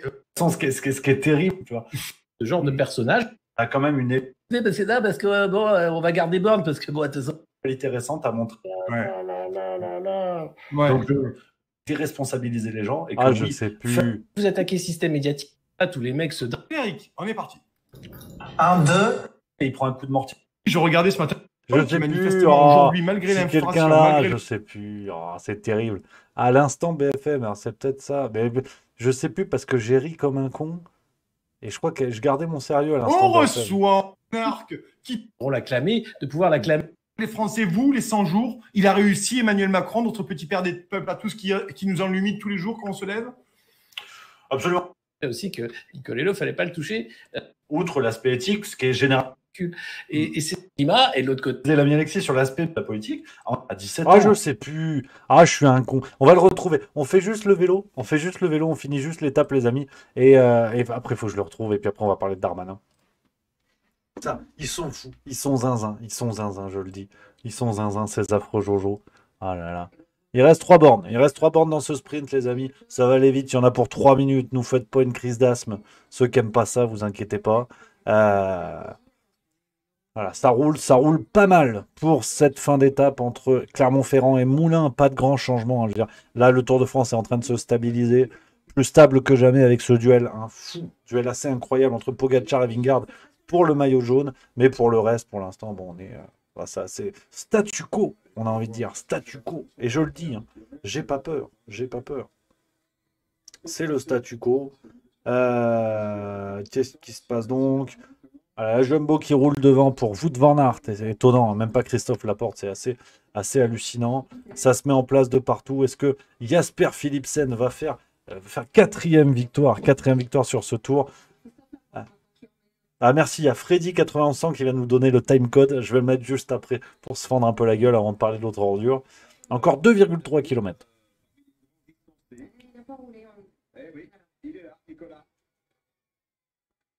Et alors là, c'est intéressant parce que... Très intéressant parce que Mathieu Van Der Poel, le poisson pilote de Jasper Philipsen, est à l'arrière du peloton. Il ne roulera pas pour Jasper Philipsen aujourd'hui. Donc ça va être un sprint sûrement plus ouvert. Ça va être un sprint plus ouvert parce que Van Der Poel fait un travail énorme pour amener Philipsen vers la victoire. 2 km, ça se met en place. Les Uno X peut-être pour Alexander Christophe. On aura Caleb Ewan pour la Lotto. Toujours la Jumbo sur une grande ligne. Hein. À l'arrivée à Moulins, on a 1,3 km de ligne droite. Donc ça va être un sprint assez ouvert. Je peux vous mettre juste des petits extraits. Hein. Merde, j'ai pas le bon truc. Putain. Attends. Avec Kylian Guermet qui doit se débrouiller un peu seul. C'était... qui essaye de prendre la route Philipsen. Paf, je peux vous mettre que les petits extraits parce que sinon on se fait censurer le truc. Hein. Et j'ai pas acheté les droits du Tour de France. Hein. Je vous mettrai les 200 derniers mètres, mais chut, ça reste entre long. Ça se met en place pour la Jumbo. Jasper de Buzz pour la Lotto. Caleb Ewan 5e pour l'instant dans la roue de Wout van Aert. Jasper Philipsen dans la roue de Caleb Ewan. On a peut-être là les 3. Et Mats Pedersen qui est en train d'être remonté. Hein. Biriam Guermet également. J'espère une victoire de Biriam Guermet aujourd'hui. Hein. Coureur érythréen, premier coureur d'Afrique à performer à ce point-là sur les grandes épreuves de vélo. J'espère vraiment. Biriam Guermet aujourd'hui, ce serait la fiesta. 750 mètres les amis, c'est l'emballage final. Jasper de Beust avec l'apport Van Aert. C'est l'emballage final, tout le monde se met en place. Peut-être Dylan Groenewegen. Oh là là, des grosses vagues, ça frotte énorme. Encore 500 mètres. Biriam Guermet, plutôt bien placé. La Uno X pour Alexander Christophe. Dylan Groenewegen, de la Jayco, c'est au milieu. Philipsen, plutôt bien dans les roues, qui ne sera pas amené par Van Der Poel aujourd'hui. Il est très fort, hein, s'il s'impose sans son poisson pilote. Ça frotte terrible. Enfermé Philipsen. Philipsen plutôt enfermé, il va réussir. Il va plus vite que Christophe.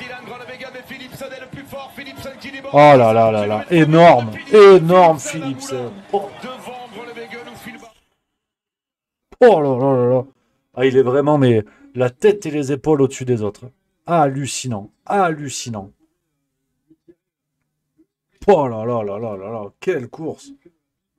Ah, il fume la pipe dans le peloton.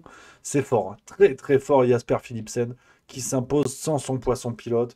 Là, franchement, j'y tire la casquette. Voilà ce que je dis. Allez, on continue parce qu'on n'est pas là pour parler pédale. Enfin, pas que. On est là, on est là. Alors, je veux juste cet instant pipeau qui m'a tué de rire. Il y a l'ami Mister Series 076 qui dit 57 minutes 20. Alors, je crois que c'est ça. Et là, j'ai envie de crever de rire quand il dit ça, je sais plus. Guerre fratricide entre nations européennes, et je pense qu'il est important là de comprendre qu'Emmanuel Macron ne fait que construire l'avenir. Je crois que c'est le plus grand bâtisseur que nous avons connu depuis que la France existe. Si on met de côté, bien sûr, Louis XIV qui a fait un gros château quand même pas mal. Mais et les pyramides de Gizeh, mais sinon Emmanuel Macron, il est. Ah, je parlais de la France, bien entendu. Mais moi, on est à l'international. Donc finalement, messieurs, pour terminer cet instant BFM, merci d'avoir accepté la place de Serpierre qui est la vôtre et la nôtre, bien entendu. Finalement, vous, donc sur le monde moderne. Sur le monde moderne, l'émission fin août à l'heure générale. Et vous aurez. Vous avez vu, on a des trucs. Vous aurez un générique vraiment à l'air général. Parce que là, pour l'instant, attends, il n'y a pas sirène. On pourrait mettre un truc. C'est vrai. Alors, vous aurez ce générique-là. Mais dès la rentrée, on va continuer à vous informer. On va continuer à parler librement malgré la censure. On va continuer. Mais en fait, c'est quand il dit j'en casse mon pipeau, mais ça me fume. Que la France existe. Là, il joue du pipeau, mais c'est quand il dit ça. Putain, mais il est beaucoup trop drôle. Je sais plus quand il le dit. Tant pis, on va prendre le temps. Incroyable. Nous sommes le 7 juillet ce soir. Et il reste 7 jours au petit monarque qui, abonnez-vous à la chaîne Le Monde Moderne, bien entendu. Ils n'ont jamais fait de propagande parce qu'ils veulent pas que Geoffroy Lejeune vienne faire de la propagande d'extrême droite en disant mais nous on n'a jamais. Mais oh les gars, le JDD ça s'appelle la Pravda du dimanche depuis le début. Et qui n'en ont rien à faire de la réforme des retraites, qui n'en ont rien à faire de l'utilisation des drones. Vision par Français par jour, c'est 3h26. 3h26. De télévision. Et je parle pas des écrans. Il faut ajouter les écrans. Il faut ajouter les téléphones portables. Là, je parle que la télévision. Hein. Et ça a baissé parce que c'est 3h47 parce que les gens sont de plus en plus sur le canapé, sur le portable. Voilà. Ça, c'est dit. Et ça montre à un moment donné. Je crois que c'est là. Allez-y, vous savez, c'est bien, sans parler de tous ces influx voleurs qui étaient là pour expliquer, t'es fraté, si tu veux aller au café avec tes potes pour faire du jet ski, putain, il te fait faire jeter, tu sais que c'est pratique pour ça. Et putain. C'est pas là, mais il est fort. Il n'y a pas à dire, ils sont forts les deux. Chacun dans leur registre. Mais non, mais c'est quand. Attends, 39 minutes 30. Merci les copains. On prend le temps parce qu'il faut trouver, ça c'est marrant. Je crois que c'est là. Une remarque par rapport à ce que tu dis. Je regardais ce matin en préparant l'émission les chiffres de médiamétrie, notamment. Aujourd'hui, le temps moyen d'écran, de télévision par Français par jour, c'est 3h26. 3h26. De télévision. Et je parle pas des écrans. Il faut ajouter les écrans. Il faut ajouter les téléphones portables. Là, je parle que la télévision. Hein. Et ça a baissé parce que c'est 3h47 parce que les gens sont de plus en plus sur le canapé, sur le portable. Voilà. Ça, c'est dit. Et ça montre à un moment donné, je le crois, qu'il y a une responsabilité aussi individuelle et populaire. Il y a une véritable responsabilité. Les gens ce que j'appelle la démocratie, qui est la démocratie Darty ou la République flinche, c'est un vrai problème. C'est-à-dire qu'il y a des gens qui manifestement aujourd'hui n'en ont pas conscience. Je suis d'accord avec toi, il y a pas de la parole à Rémi. Sur le Covid, c'est là où je pense en tout cas. Alexis, rapidement, et après, vous savez, après, une fois qu'Alexis aura réagi à ça, vous le savez, il est 18h47. Et à 18h47 ou 48, vous l'attendez depuis des semaines. Vous aurez votre instant BFM, bien entendu, avec toute l'équipe d'Alerte Générale. Alexis, je t'en prie, réagis là-dessus et après, après, ce sera votre instant BFM. Allez, c'est parti, Alexis. Mais, en fait, le factieux, le plus grand bâtisseur. Et, je crois qu'il était aujourd'hui sur. Donc, on va rester comme ça. Voilà les copains. Voilà, on est bien là. Fond Marianne, Marine. Voilà, on est bien là. Fond Marianne, Marine Chapin. Putain, mais c'est. Oh, je vais en casser mon pipeau, dis donc. Non mais. Par contre, Guérini, il a une collection, je te raconte pas la collection de pipeaux qu'il a. Oh là là, mais c'est des experts. C'est la philharmonie du pipeau. Mais le truc incroyable, c'est qu'on a, parce que à côté, t'as l'autre, comme il dit ça, j'adore. J'ai une collègue courageuse voilà, on n'est pas. Voilà, on est bien J'adore là. quand il dit Fond ça. Maria, Marine Chapa. Putain, mais oh, je vais en Bah casser oui. mon pipeau, dis donc. Non, mais. Il me tue de rire. Il est con, il est génial, ils sont géniaux. On est une famille d'imbéciles heureux. C'est génial. C'est génial, les amis. Ça me fait bien marrer la tronche. Alors, on continue, mais sans aucune transition. On passe à quelque chose de beaucoup moins fun. L'instant Darmanin, le moment Darmanin, vous le savez, c'est le sujet du jour. Et on revient à nos moutons. On en a parlé. Cette enquête de Libération qui fait... j'ai mis du temps. Battlozette qui dit 25 minutes pour trouver la séquence. C'est vrai que j'étais assez long, mais le plaisir fut intense. C'est l'histoire de ma vie. Libération qui nous fait donc un dossier, une enquête spéciale sur Gérald Darmanin. Eh oui, hein. Qui s'intitule Les manœuvres de Darmanin. Et l'idée générale, c'est de mettre en lumière, voilà, le point de départ, c'est de dire, voilà, Darmanin vise Matignon. Aujourd'hui, c'est son objectif le plus clair, remplacer Elisabeth Borne. À quoi est-il prêt? Apparemment, beaucoup de choses. Et c'est vrai que Darmanin, si vous voulez, c'est un peu comme un chat de gouttière. Au départ, bon, tu prends ses deux parents chats, hein, Madame Chat, Monsieur Chat. Enfin, je veux pas mégenrer les chats, mais bon, chat.x.s.pi314. Au départ, tu as deux chats qui sont plutôt sympas, tu vois. Mais mis ensemble, c'est pas possible. Ça te donne un chat énervé qui bute des souris et fouille les poubelles. Ben là, les deux parents de Darmanin sont Nicolas Sarkozy et Emmanuel Macron. Donc, cela revient à voir sur la carte d'un bar à cocktail, un cocktail à base de rhum, vodka, eau de javel et mort au rat. On peut aimer faire la fête, mais ça donne une certaine gueule de bois. Et c'est vrai que Darmanin, ce qui est intéressant, je vous donne un petit peu les petites pépites qu'il y a dans ce dossier, les éléments marquants et les grandes tendances. Ce qui est marquant, en fait, c'est que il y a du Sarkozy et du Macron chez Darmanin, mais ça va loin, ça va beaucoup plus loin que des sortes de parrains politiques, parce que le parrain, c'est vrai qu'on est bien dans le thème. Parce que, ne serait-ce que de par le parcours de Darmanin, si ça doit être le candidat désigné par le système pour s'imposer et tordre le bras aux Français une fois de plus, Darmanin a un storytelling, comme on dit, tout trouvé. Hein, et Libération nous le rappelle. Petit-fils d'immigrés algériens, fils d'un tenancier de bar et d'une femme de ménage, diplômé de Sciences Po Lille, engagé au RPR puis à l'UMP avant de passer en Macronie en 2017. Donc il a tout ce qu'il faut. Il y a à la fois l'ascension sociale, à la fois le côté extraterritorial, donc un petit-fils d'immigré, le côté Sciences Po, le côté j'ai trahi mon parti politique, enfin, c'est parfait, je veux dire. Et en plus, il a violé les gonzesses, enfin, alors, non, présomption d'innocence. Hein, enfin bref, on va y revenir, donc il y a quelque chose qui est tout trouvé, et c'est pour ça que le monsieur a de grandes ambitions, bien sûr, assurément plus grandes que son rapport à la morale. Et on apprend, voilà, donc, dans Libération, je vous l'ai dit, j'ai pris les grandes tendances de l'article, il est en campagne pour Matignon. Voilà, il est vraiment en campagne pour Matignon, et on peut lire, par exemple, que, et là on retrouve vraiment du Macron, c'est que on peut lire à peu près à cet endroit-là, ces dernières semaines, il a intensifié ses contacts avec le milieu des affaires. Il se bat à mort. Il va à tout, il voit tout le monde, affirme un ponte d'une firme du CAC 40. Son credo, faire tomber les grands patrons dans son escarcelle. Il y a ceux qui y sont déjà, souvent rencontrés lorsqu'il était ministre délégué au compte public entre 2017 et 2020, tel le patron de la Poste Philippe Val. Ceux aussi qu'il ne manque jamais d'une occasion de passer saluer, à l'instar du patron de LVMH, Bernard Arnault. Donc, quand je vous dis qu'on a du Macron, c'est de part aussi la galaxie dans laquelle grandit Darmanin, c'est que en plus il y a cette proximité avec Bernard Arnault. Bernard Arnault, dont on le sait, qui est très proche du couple Macron et d'abord de Brigitte Macron. On rappelle l'histoire, hein, les enfants de Bernard Arnault qui étaient scolarisés dans un lycée bourgeois à Paris où enseignait Brigitte Macron. Une amitié s'est nouée à ce moment-là. Et l'une des filles de Bernard Arnault qui sort avec Xavier Niel, c'est ce lien-là qui a permis, avant même 2017 à la campagne de Macron, ça a permis par ricochet, donc Brigitte Macron, c'était au moment, rappelez-vous, où il y avait une grosse rumeur qui circulait dans le tout Paris et pas que Emmanuel Macron avait pour amant Mathieu Gallet, ancien président de Radio France. Et donc Brigitte Macron a voulu faire taire cette rumeur, elle en a parlé à Bernard Arnault, qui lui a présenté Xavier Niel, qui par ricochet lui a présenté Mimi Marchand, la fameuse. Donc, quand Darmanin va voir Bernard Arnault, on reste dans la même galaxie. Ne vous y trompez pas.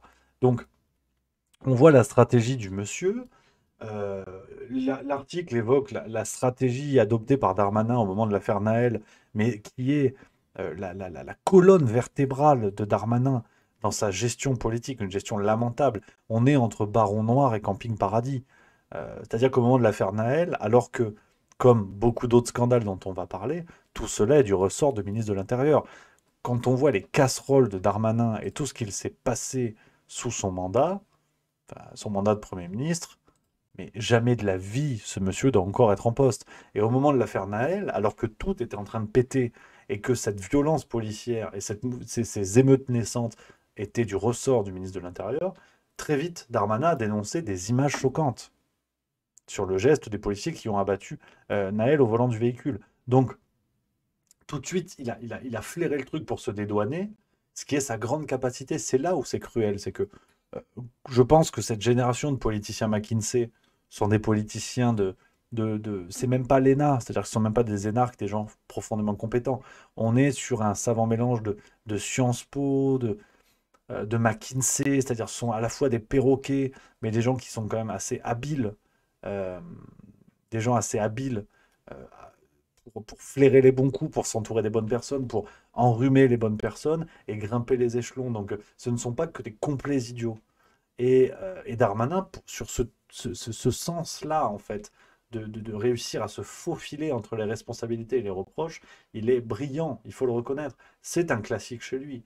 Par exemple, la hausse de ce que dit Libération aussi, je reprends les exemples, je décortique un petit peu les points de l'article. La hausse de la quasi-totalité des crimes et délits en 2022, Darmanin parle de l'ensauvagement de la société.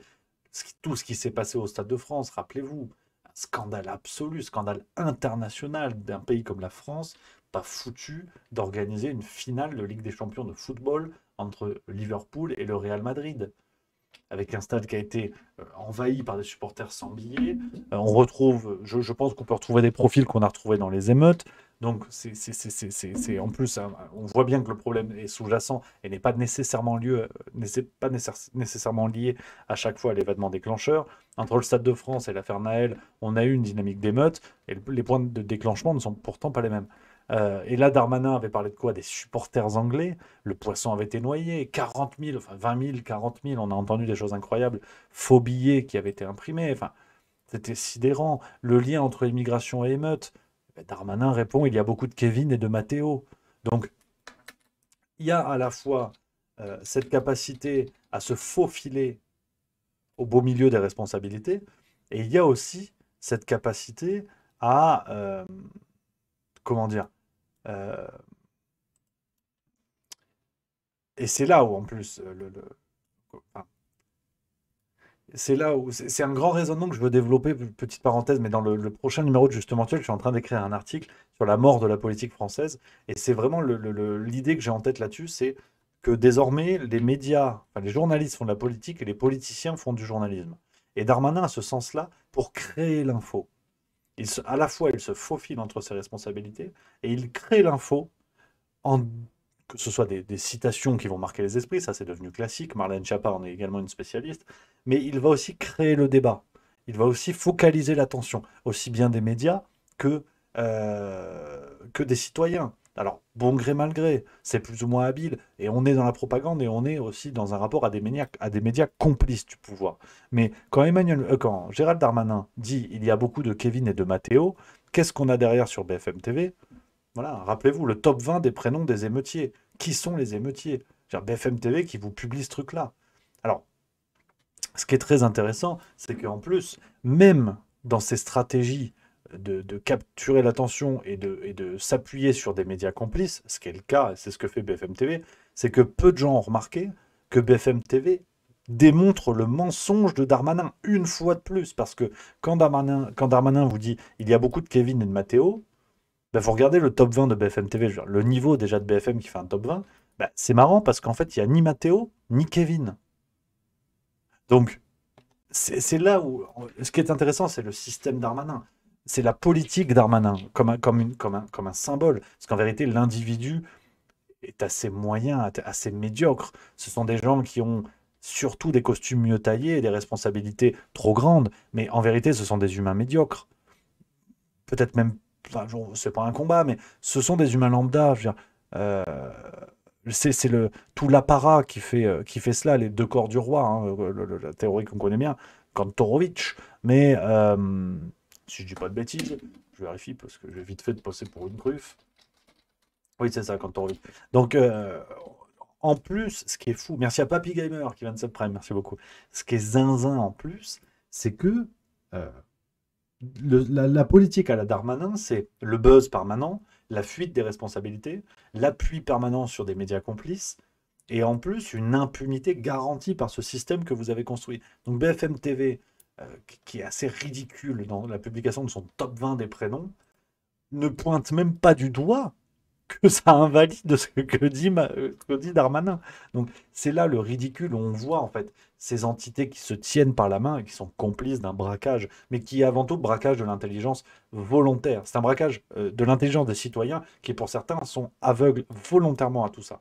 Parce que qu'on gobe BFM TV qui fait un top 20 des prénoms des émeutiers, pourquoi pas. Mais qu'on ne voit pas qu'il n'y a ni Kevin ni Matteo dans ce truc-là, c'est aussi les gens qui à un moment donné assument de se faire emmancher. Je suis désolé, mais il faut aussi en appeler à la responsabilité des citoyens. Merci à MC1775 qui vient de sub. C'est le 9e mois. Merci à toi, cher ami. Donc, voilà, la fuite des responsabilités, de toute façon, ce que dépeint un peu l'article de Libération. On a aussi, et ce qui est intéressant, un monsieur qui... voilà, c'est à ce moment-là, hein, cette phrase, c'est une sorte de vipère assumée qui jouit de la déstabilisation. Hein, on lit, hein.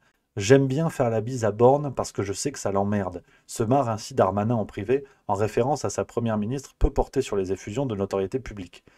Sur les effusions, virgule, de notoriété publique. La déstabilisation comme première arme, illustration symbolique.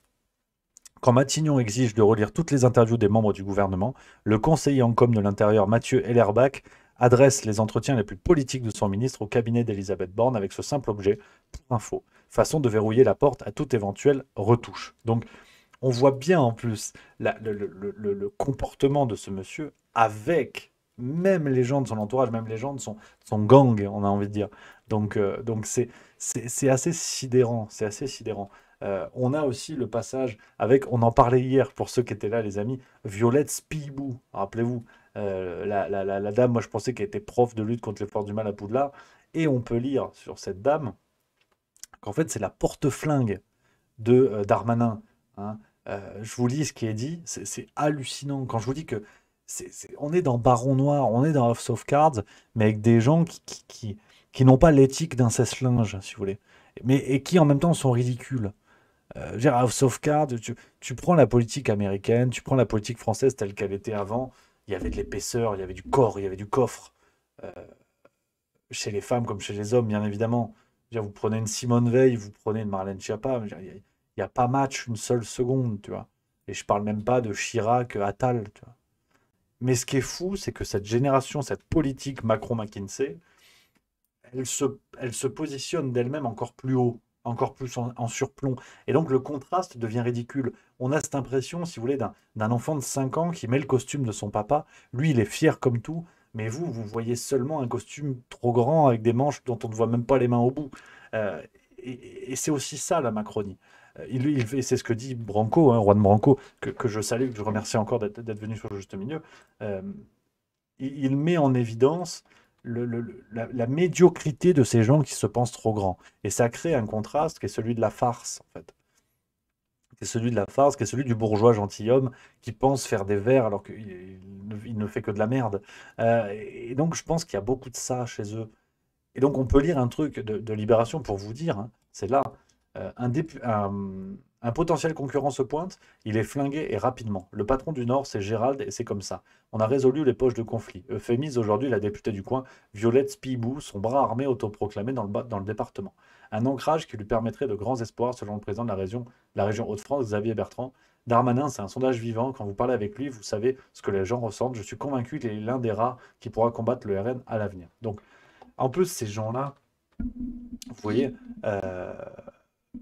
ces gens-là, parle de la guerre, de bras armés, de porte-flingues, de nous sommes en guerre. Tu vois. Mais en fait, vous ne faites rien. Enfin, il joue au pouvoir. Et je crois que c'est ce qui est dangereux aujourd'hui.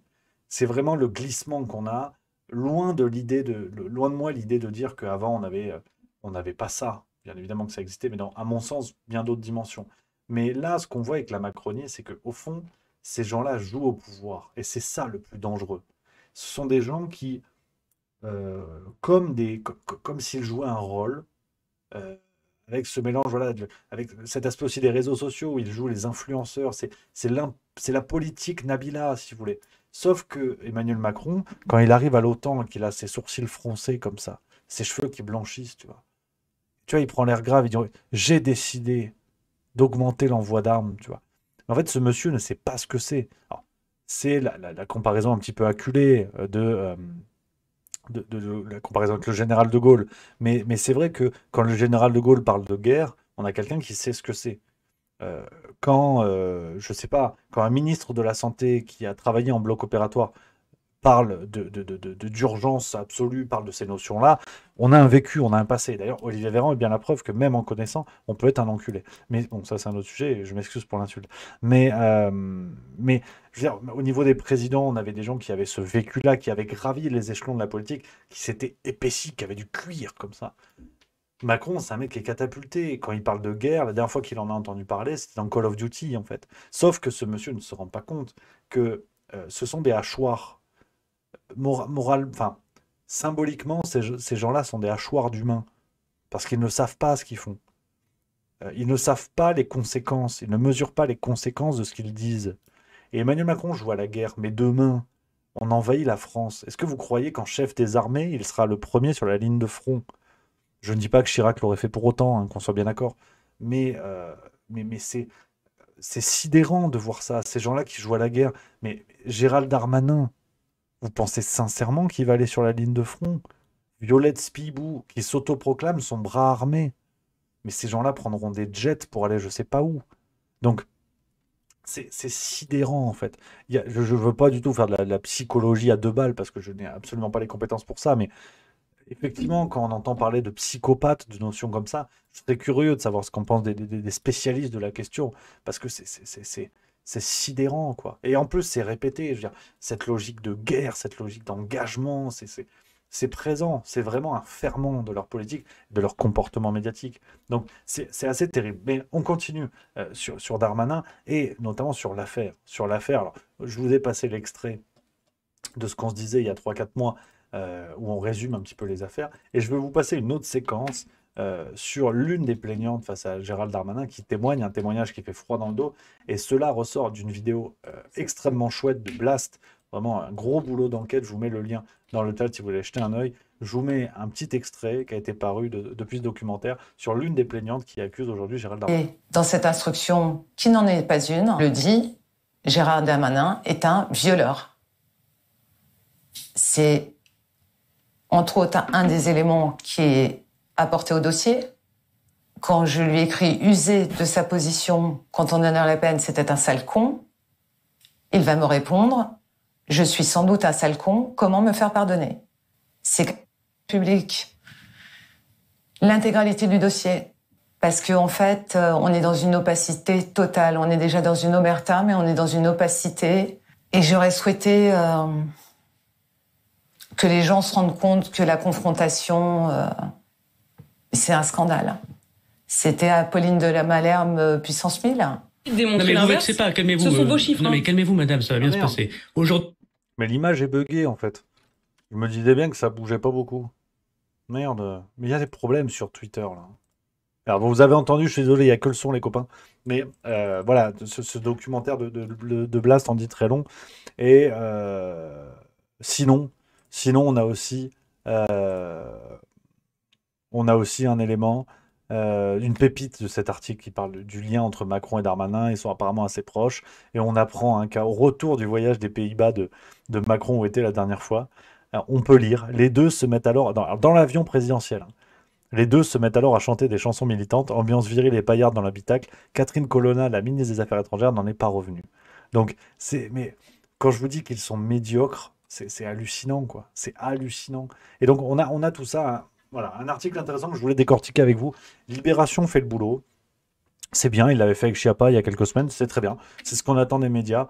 Allez, si on est un petit peu taquin, pourquoi pas un peu plus tôt, parce qu'il n'y a rien de nouveau dans tout ça, sinon ces aspirations de Matignon, mais c'est déjà pas mal. Voilà, c'est déjà pas mal. Il y a One Again qui dit, je peux poser une question, vas-y, vas-y, vas-y, pas de problème. Donc voilà un peu les amis ce que je voulais vous montrer. Petite parenthèse, on apprend que, alors attendez, je veux checker ça, il y a eu un nouveau vote à l'Assemblée nationale concernant la loi de programmation militaire. Attendez, il y a apparemment eu un vote aujourd'hui même.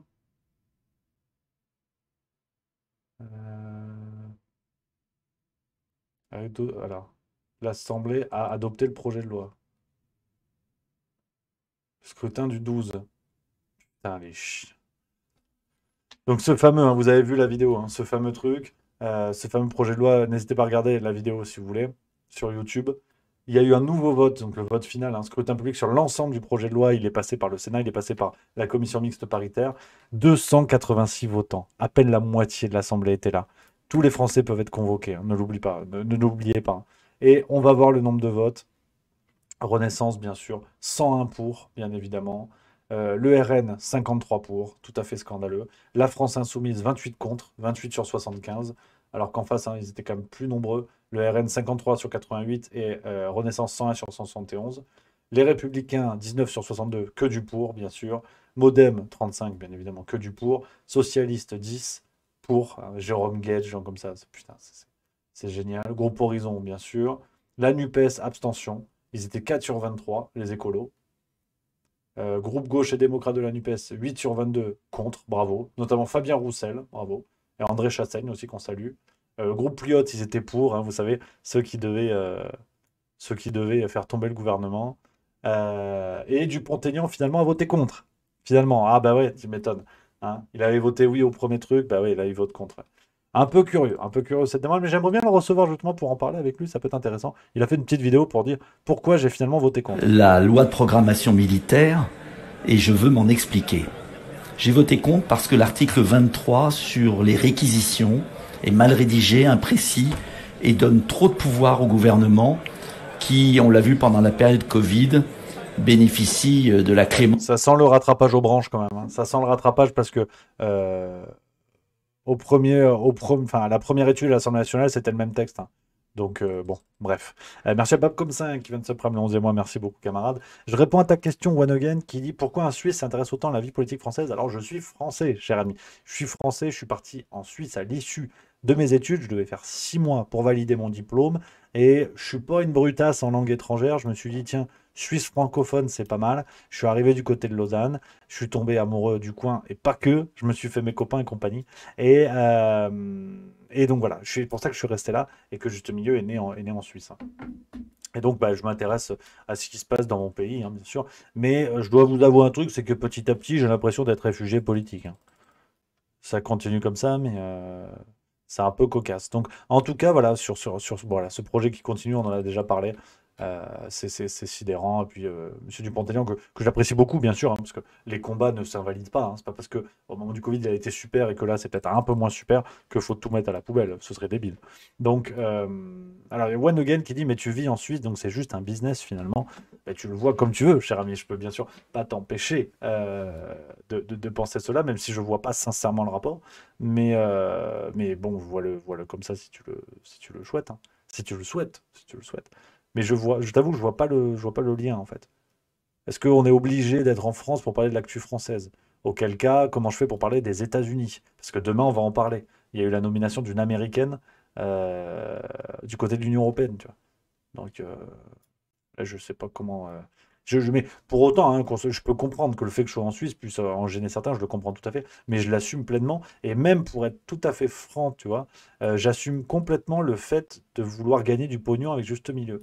Parce que tout le pognon qu'on gagne, ben, on fait les revues. On a Juste Mensuel aujourd'hui, on a le banquet, et tout ça, ben, ça coûte des sous. Et on a surtout un nouveau projet qui va arriver d'ici fin août, début septembre. J'ai hâte de vous en parler. On a plein de choses. Tout l'argent qu'on gagne avec Juste Milieu, on le réinjecte pour faire ces projets-là. Honnêtement, j'étais un peu frileux au début de Juste Milieu, mais aujourd'hui, je suis très clair. Je suis très clair avec ça. Il faut que Juste Milieu gagne le plus de sous possible parce que ça nous permet de financer tout ça, de créer d'autres plateformes, de créer d'autres projets, et on va de l'avant. On n'a pas de subvention de l'État. Les revues, j'aimerais bien tant que kiosque, on n'y est pas, mais en même temps, on n'a pas de pub, on n'a pas tout ça et tout. Donc aujourd'hui, on mène une bagarre. Je veux que Juste Milieu ne soit pas qu'une chaîne YouTube. Je veux aller au bout du projet, au bout de l'aventure. On prépare tout pour être prêt. Alors, on prépare tout pour être prêt, la phrase n'est pas dingue, mais on prépare tout pour être prêt le jour où on va se faire censurer, ce qui va arriver. Et c'est au cœur du nouveau projet qu'on va vous présenter. On est en train de bosser comme des ânes un peu là, du côté de Juste Milieu pour continuer d'exister, peut-être même plus, quoi qu'il arrive.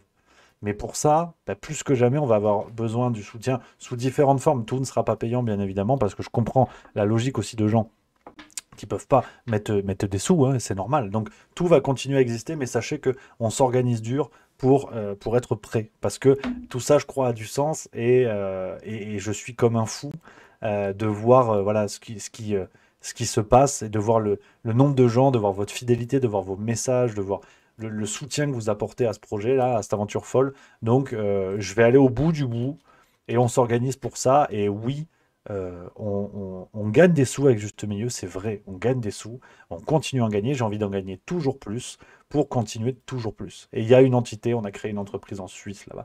Et tous ceux qui me disent, bah, je suis allé en Suisse pour cacher du pognon, si c'était le cas, est-ce que je me ferais franchement chier à faire tout ça? Je suis pas certain, je suis pas certain. Donc ouais, je suis très content, je vous avoue les amis, je suis très content de ce qui se passe. Et c'est pas fini. Vous n'avez pas fini de m'avoir sur le dos. Je préfère vous le dire tout de suite. Les copains, timing formidable. 18h pétante. Je vais vous laisser, pour ceux qui ne l'ont pas vu, parce que c'était l'extrait, hein, c'est un extrait issu de Twitch d'hier, la vidéo de ce soir, vous le savez, une vidéo particulière hein, qui décale la farce tranquille. Vidéo sur le portefeuille d'identité numérique qui arrive du côté de l'Union européenne. Je vous mets le lien, les amis. Si vous avez envie, mais c'est vrai que je compte sur vous, ce serait vraiment chouette, n'hésitez pas à partager cette vidéo pour que le message passe. Ça, c'est chouette. Merci à mon Karim. T'es un super mon Karim qui vient de donner 5 €. Merci beaucoup, cher ami, pour ce don. Et Turtle Swing Max qui nous lit, Rémi. Je sais pas si tu connais Valek et Bruno Le Salé. Ouais, si, je connais de nom, bien sûr. J'ai même vu leur vidéo. Qui se sont expatriés en Andorre récemment pour différentes raisons. Ils ont chacun sorti une vidéo là-dessus. Et c'est assez intéressant, pas forcément l'expatriation en soi, mais les raisons, je dis bien. Faut que je regarde. J'ai pas vu encore. Faut que je regarde. Donc, ouais, faut que je regarde absolument. En Andorre, je sais qu'aussi, il y a un régime fiscal hein, qui est favorable. Pour le coup, en Suisse, au niveau des entreprises, c'est un peu intéressant. Un peu intéressant, mais ça vaut pas Andorre, ça vaut pas Dubaï. Je suis pas prêt d'aller à Dubaï. Puis la Suisse, en vérité, c'était pas un choix. Je suis arrivé en Suisse que justement, il n'existait même pas. J'étais encore sur Let It Be à l'époque, tu vois. Donc non, puis il y a eu Madame Milieu. Ça pèse. Enfin, ça pèse, c'est pas contre elle. Hein. Attention, hein, parce que moi, je vais rentrer célib. Non, mais Milieu, en tout bien, tout honneur, mais qui est dans le secteur. Donc, tout ça. Donc c'est vrai, non, la Suisse, je vous avoue, je sais pas ce que vous en pensez, je vous dis ça, puis on finit là-dessus, mais c'est un truc qui me traverse l'idée, sans faire ma chialeuse, sans faire mon chialeur et comment dire, et être parano. Mais c'est vrai que j'ai pas très envie de retourner en France aujourd'hui. Ça me fait mal au cul et ça me fait mal au cœur parce que j'ai ma famille, j'ai plein de copains et tout ça. Mais c'est vrai que je suis plus tranquille, même sur tout ce qui se passe, je suis plus tranquille avec la Suisse parce que c'est terrible. C'est terrible de voir ça, même si bon, la Suisse n'est pas l'exemple du tout reproche non plus, mais c'est un autre débat. C'est un autre débat. Donc voilà, les amis, on va finir là-dessus, 18h. Pile poil. J'espère que vous avez passé une bonne émission, toujours, voilà, presque 2 heures d'émission, les copains, et ça fait plaisir. On va se retrouver, comme d'hab, vous le savez. Alors, ce soir, il y a la vidéo qui sort, la farce tranquille, ce sera vendredi. Je vous montrerai un petit extrait, je vous l'ai promis, aujourd'hui, on le fera demain. Demain, je vous montrerai un petit extrait en privé, en cadeau pour vous, de la farce tranquille qui sortira vendredi, qui est déjà tournée ce matin. Et puis on se retrouve comme d'hab pour le Juste Bistrot à 16h30, demain 16h30. Et puis voilà les amis, je crois qu'on s'est tout dit. Et puis pour l'instant je vous dis pas, mais alors il y a One Again, mais c'est intéressant, c'est le genre de débat que j'aime bien et c'est important d'en papoter. One Again qui dit tu donnes des leçons mais t'es au chaud, sympa. Bah oui, mais en fait, cher ami, vraiment je vois pas le lien. Qu'est-ce que tu fais de plus en fait? C'est toujours la question. Moi, si tu veux, on peut discuter si on fait la même chose. C'est-à-dire, concrètement, je ne vois pas vraiment le rapport de dire t'es en Suisse, donc t'es tranquille, donc tu parles de ça. Enfin, comment dire? Qu'est-ce qu'il te faudrait en fait que je me fasse péter la gueule, mais en France, pour montrer en fait la dynamique que voilà, je porte mes couilles et que du coup je suis en France. Enfin, je t'avoue, et je trouve ça intéressant, et je suis d'accord avec toi, hein, cette question mérite d'être posée, c'est pour ça que je te réponds tout à fait franchement.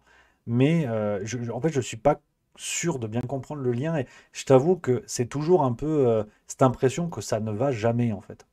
Que ça ne va jamais, qu'il y a toujours quelque chose d'autre à conquérir, que même si je le faisais en France, ben on me dirait ah ouais, mais tu gagnes de l'argent avec YouTube, et puis avec les revues et machin. Enfin, en fait, au fond, on risque d'être un petit peu rude.